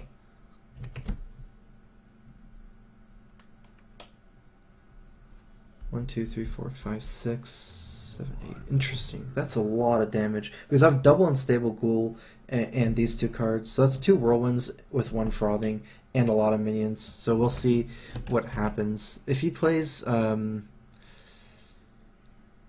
minion that I can suicide unstable ghouls. I have to definitely think about lethal whether I have it or not. It's 4 minions. 5, 6, 7, 8 minions. Each ghoul suicide would be 2.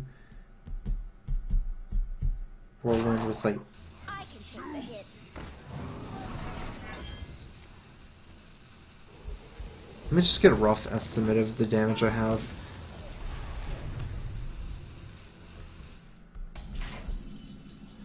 Okay, so I have 2 whirlwinds and 7 minions, so that's 14 damage. Plus the 2 damage, 16. 26. I like around 24 damage, that's my estimate. It's not mathematically perfect.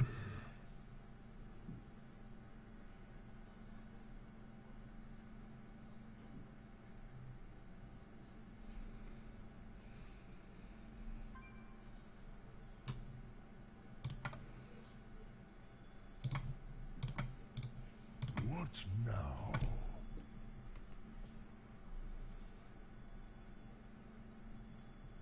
I must choose.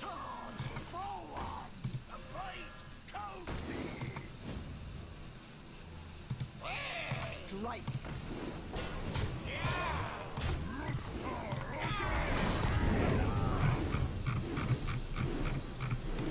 Come on.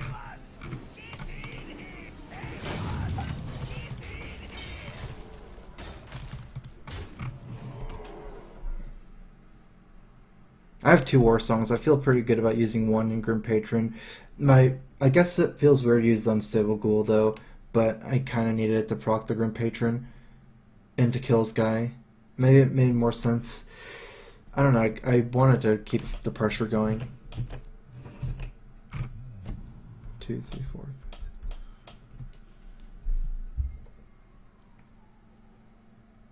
Sport's still not easy to deal with unless he has Brawl. Didn't Brawl last turn. I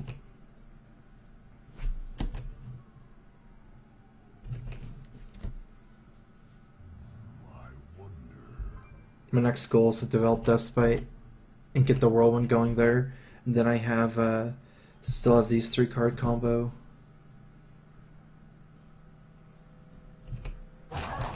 If he actually leaves this up though, then you'd be dead because I can unstable go with the Grim Patron's already on the field.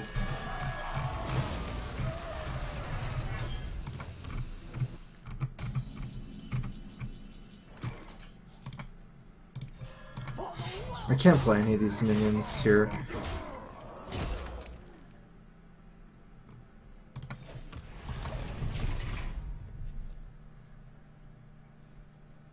Got another Whirlwind though. Getting in for some more damage, closer to one-shotting him. Mostly scared Harrison Jones. But I'm not sure if I wouldn't kill him anyways, if he plays Harrison. I can wait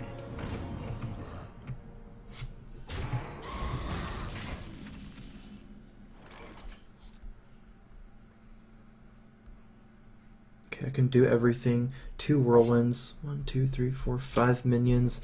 5 minions, 2 Whirlwinds is 10 damage.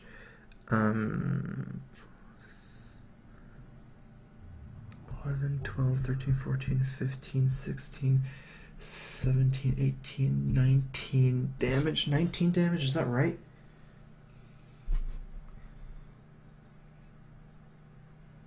I think it's 19. 2, 3, 4, 5 minions. Each roll, so 2 whirlwinds is 10. 11, 12 from the frothing. 16, 17 from armorsmith. 18, 19 from the attack on unstable ghoul. I can't kill him. It's too late now anyways.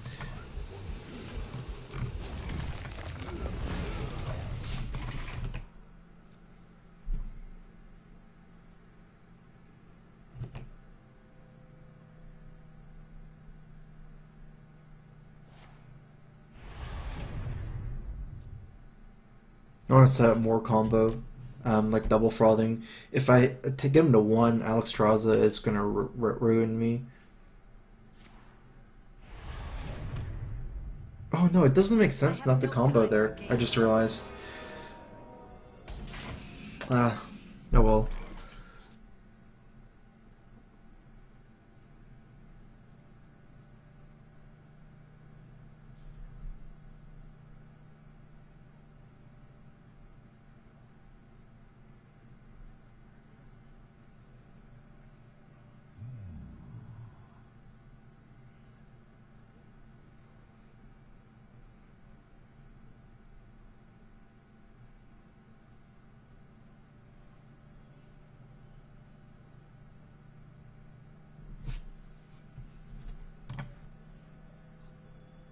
What now?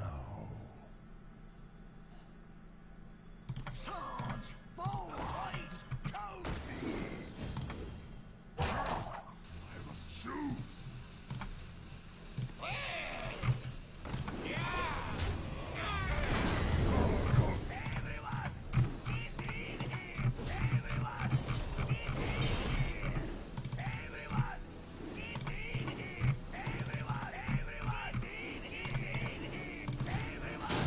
I should have gone with last turn. Because if you think about it, if I give him to 1, I still have a board too, and I would be able to execute his Grom. That's why I'm missing that concept. I should have done it last turn. Same reason why I should do it this turn instead of waiting. Because there's still a board that he has to deal with after the combo. Last turn I've been really clean though. I execute his Grom. I have actually I don't know how much I'd have left. I would still have the frothing left. I'd still have this guy left as well. I have a lot left actually. The armorsmith as well. Even if I did get him to 1 or 2 or 3 or something like that.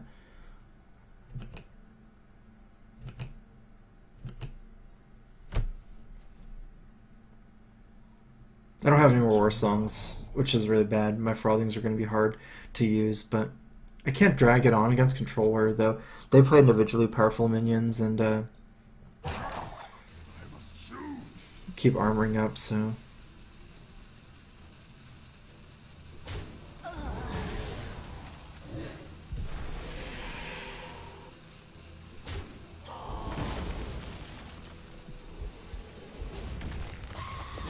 I can take the hit.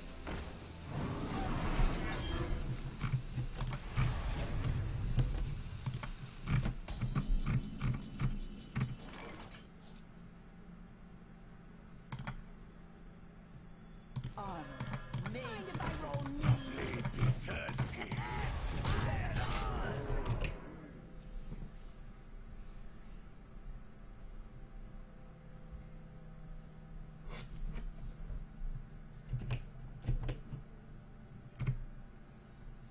For the most part, I will not be able to kill him now.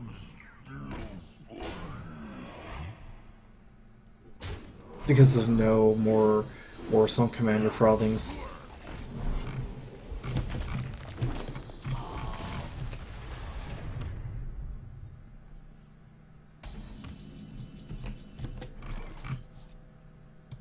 Pass me that arc-light spanner. Hey, give me that! Hey, give me that! The blade be thirsty.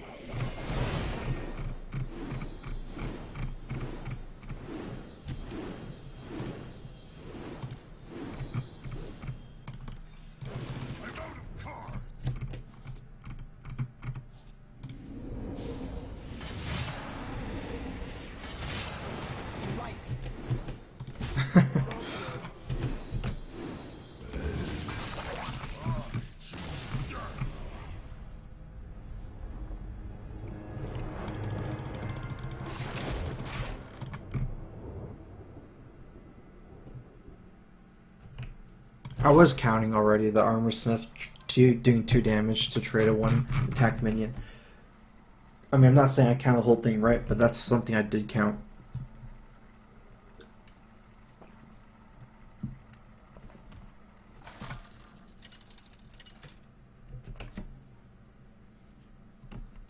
Garrosh versus Rexa. Let the hunt begin. Victory or death.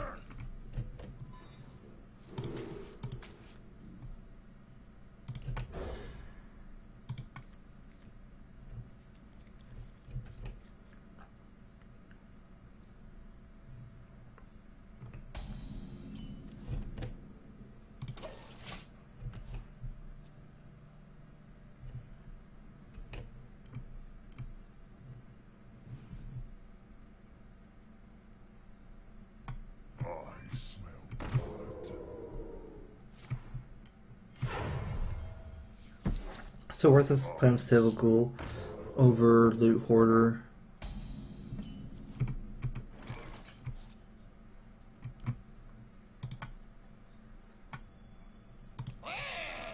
It should be. Loot hoarder deals with it slow. I take 4 face damage, and then I trade 1, and then I have the cruel taskmaster 1.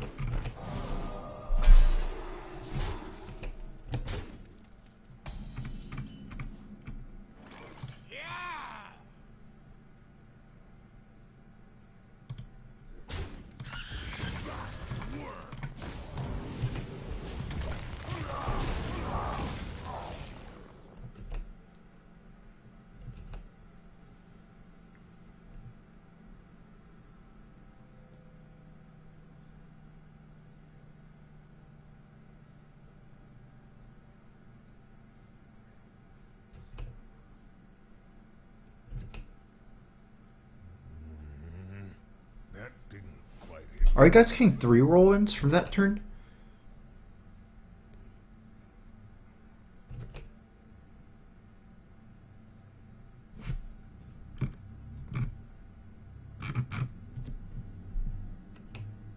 I'll show them. I'll show them all.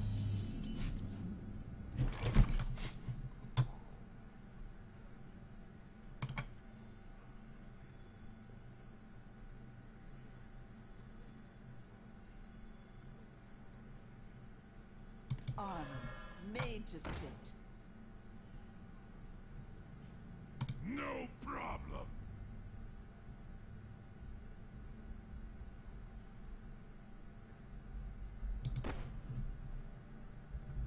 Yeah. No problem. No problem.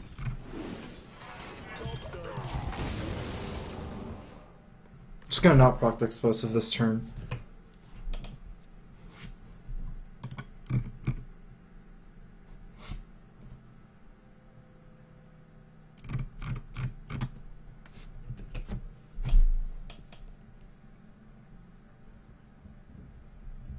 Put this apple on your head.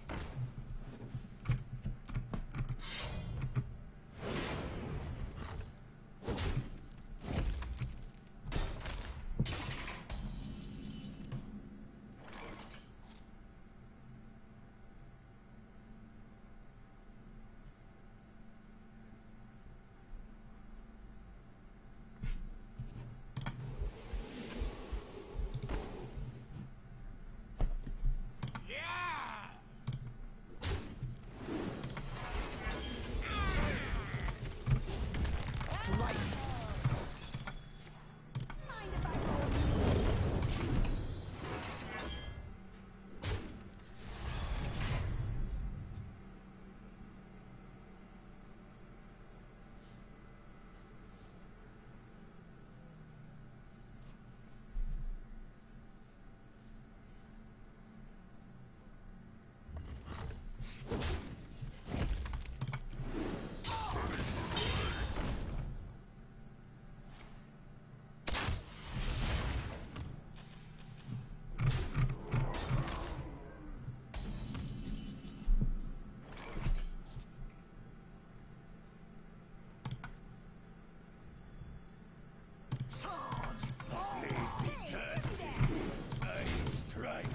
I do want to just play this against Face Hunter, play it out.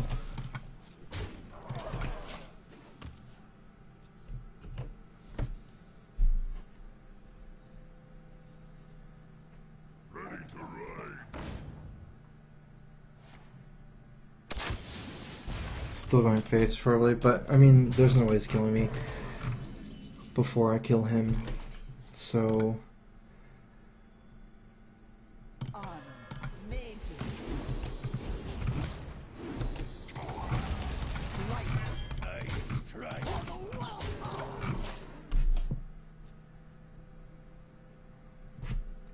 probably should have traded the armor smith in. That didn't quite hit the mark.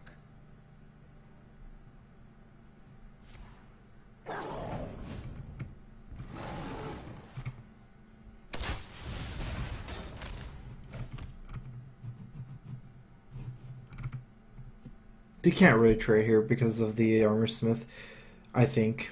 I mean, if he goes face, I guess it doesn't really matter either way.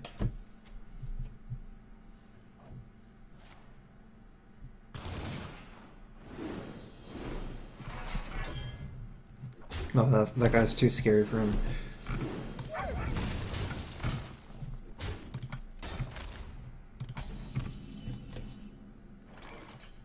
Strike.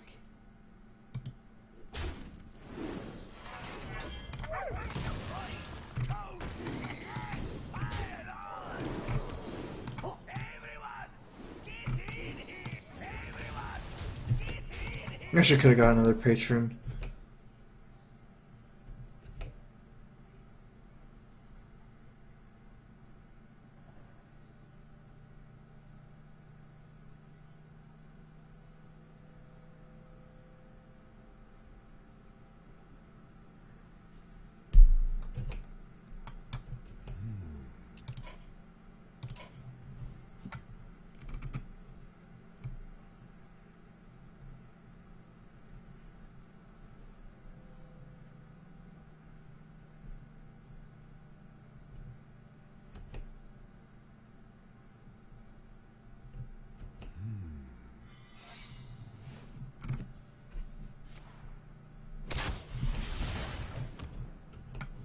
Well done.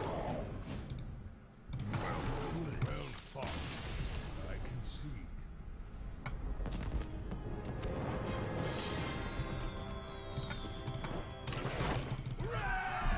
Alright, I'm gonna head out. Need to work on some decks for the tournament on Saturday. So,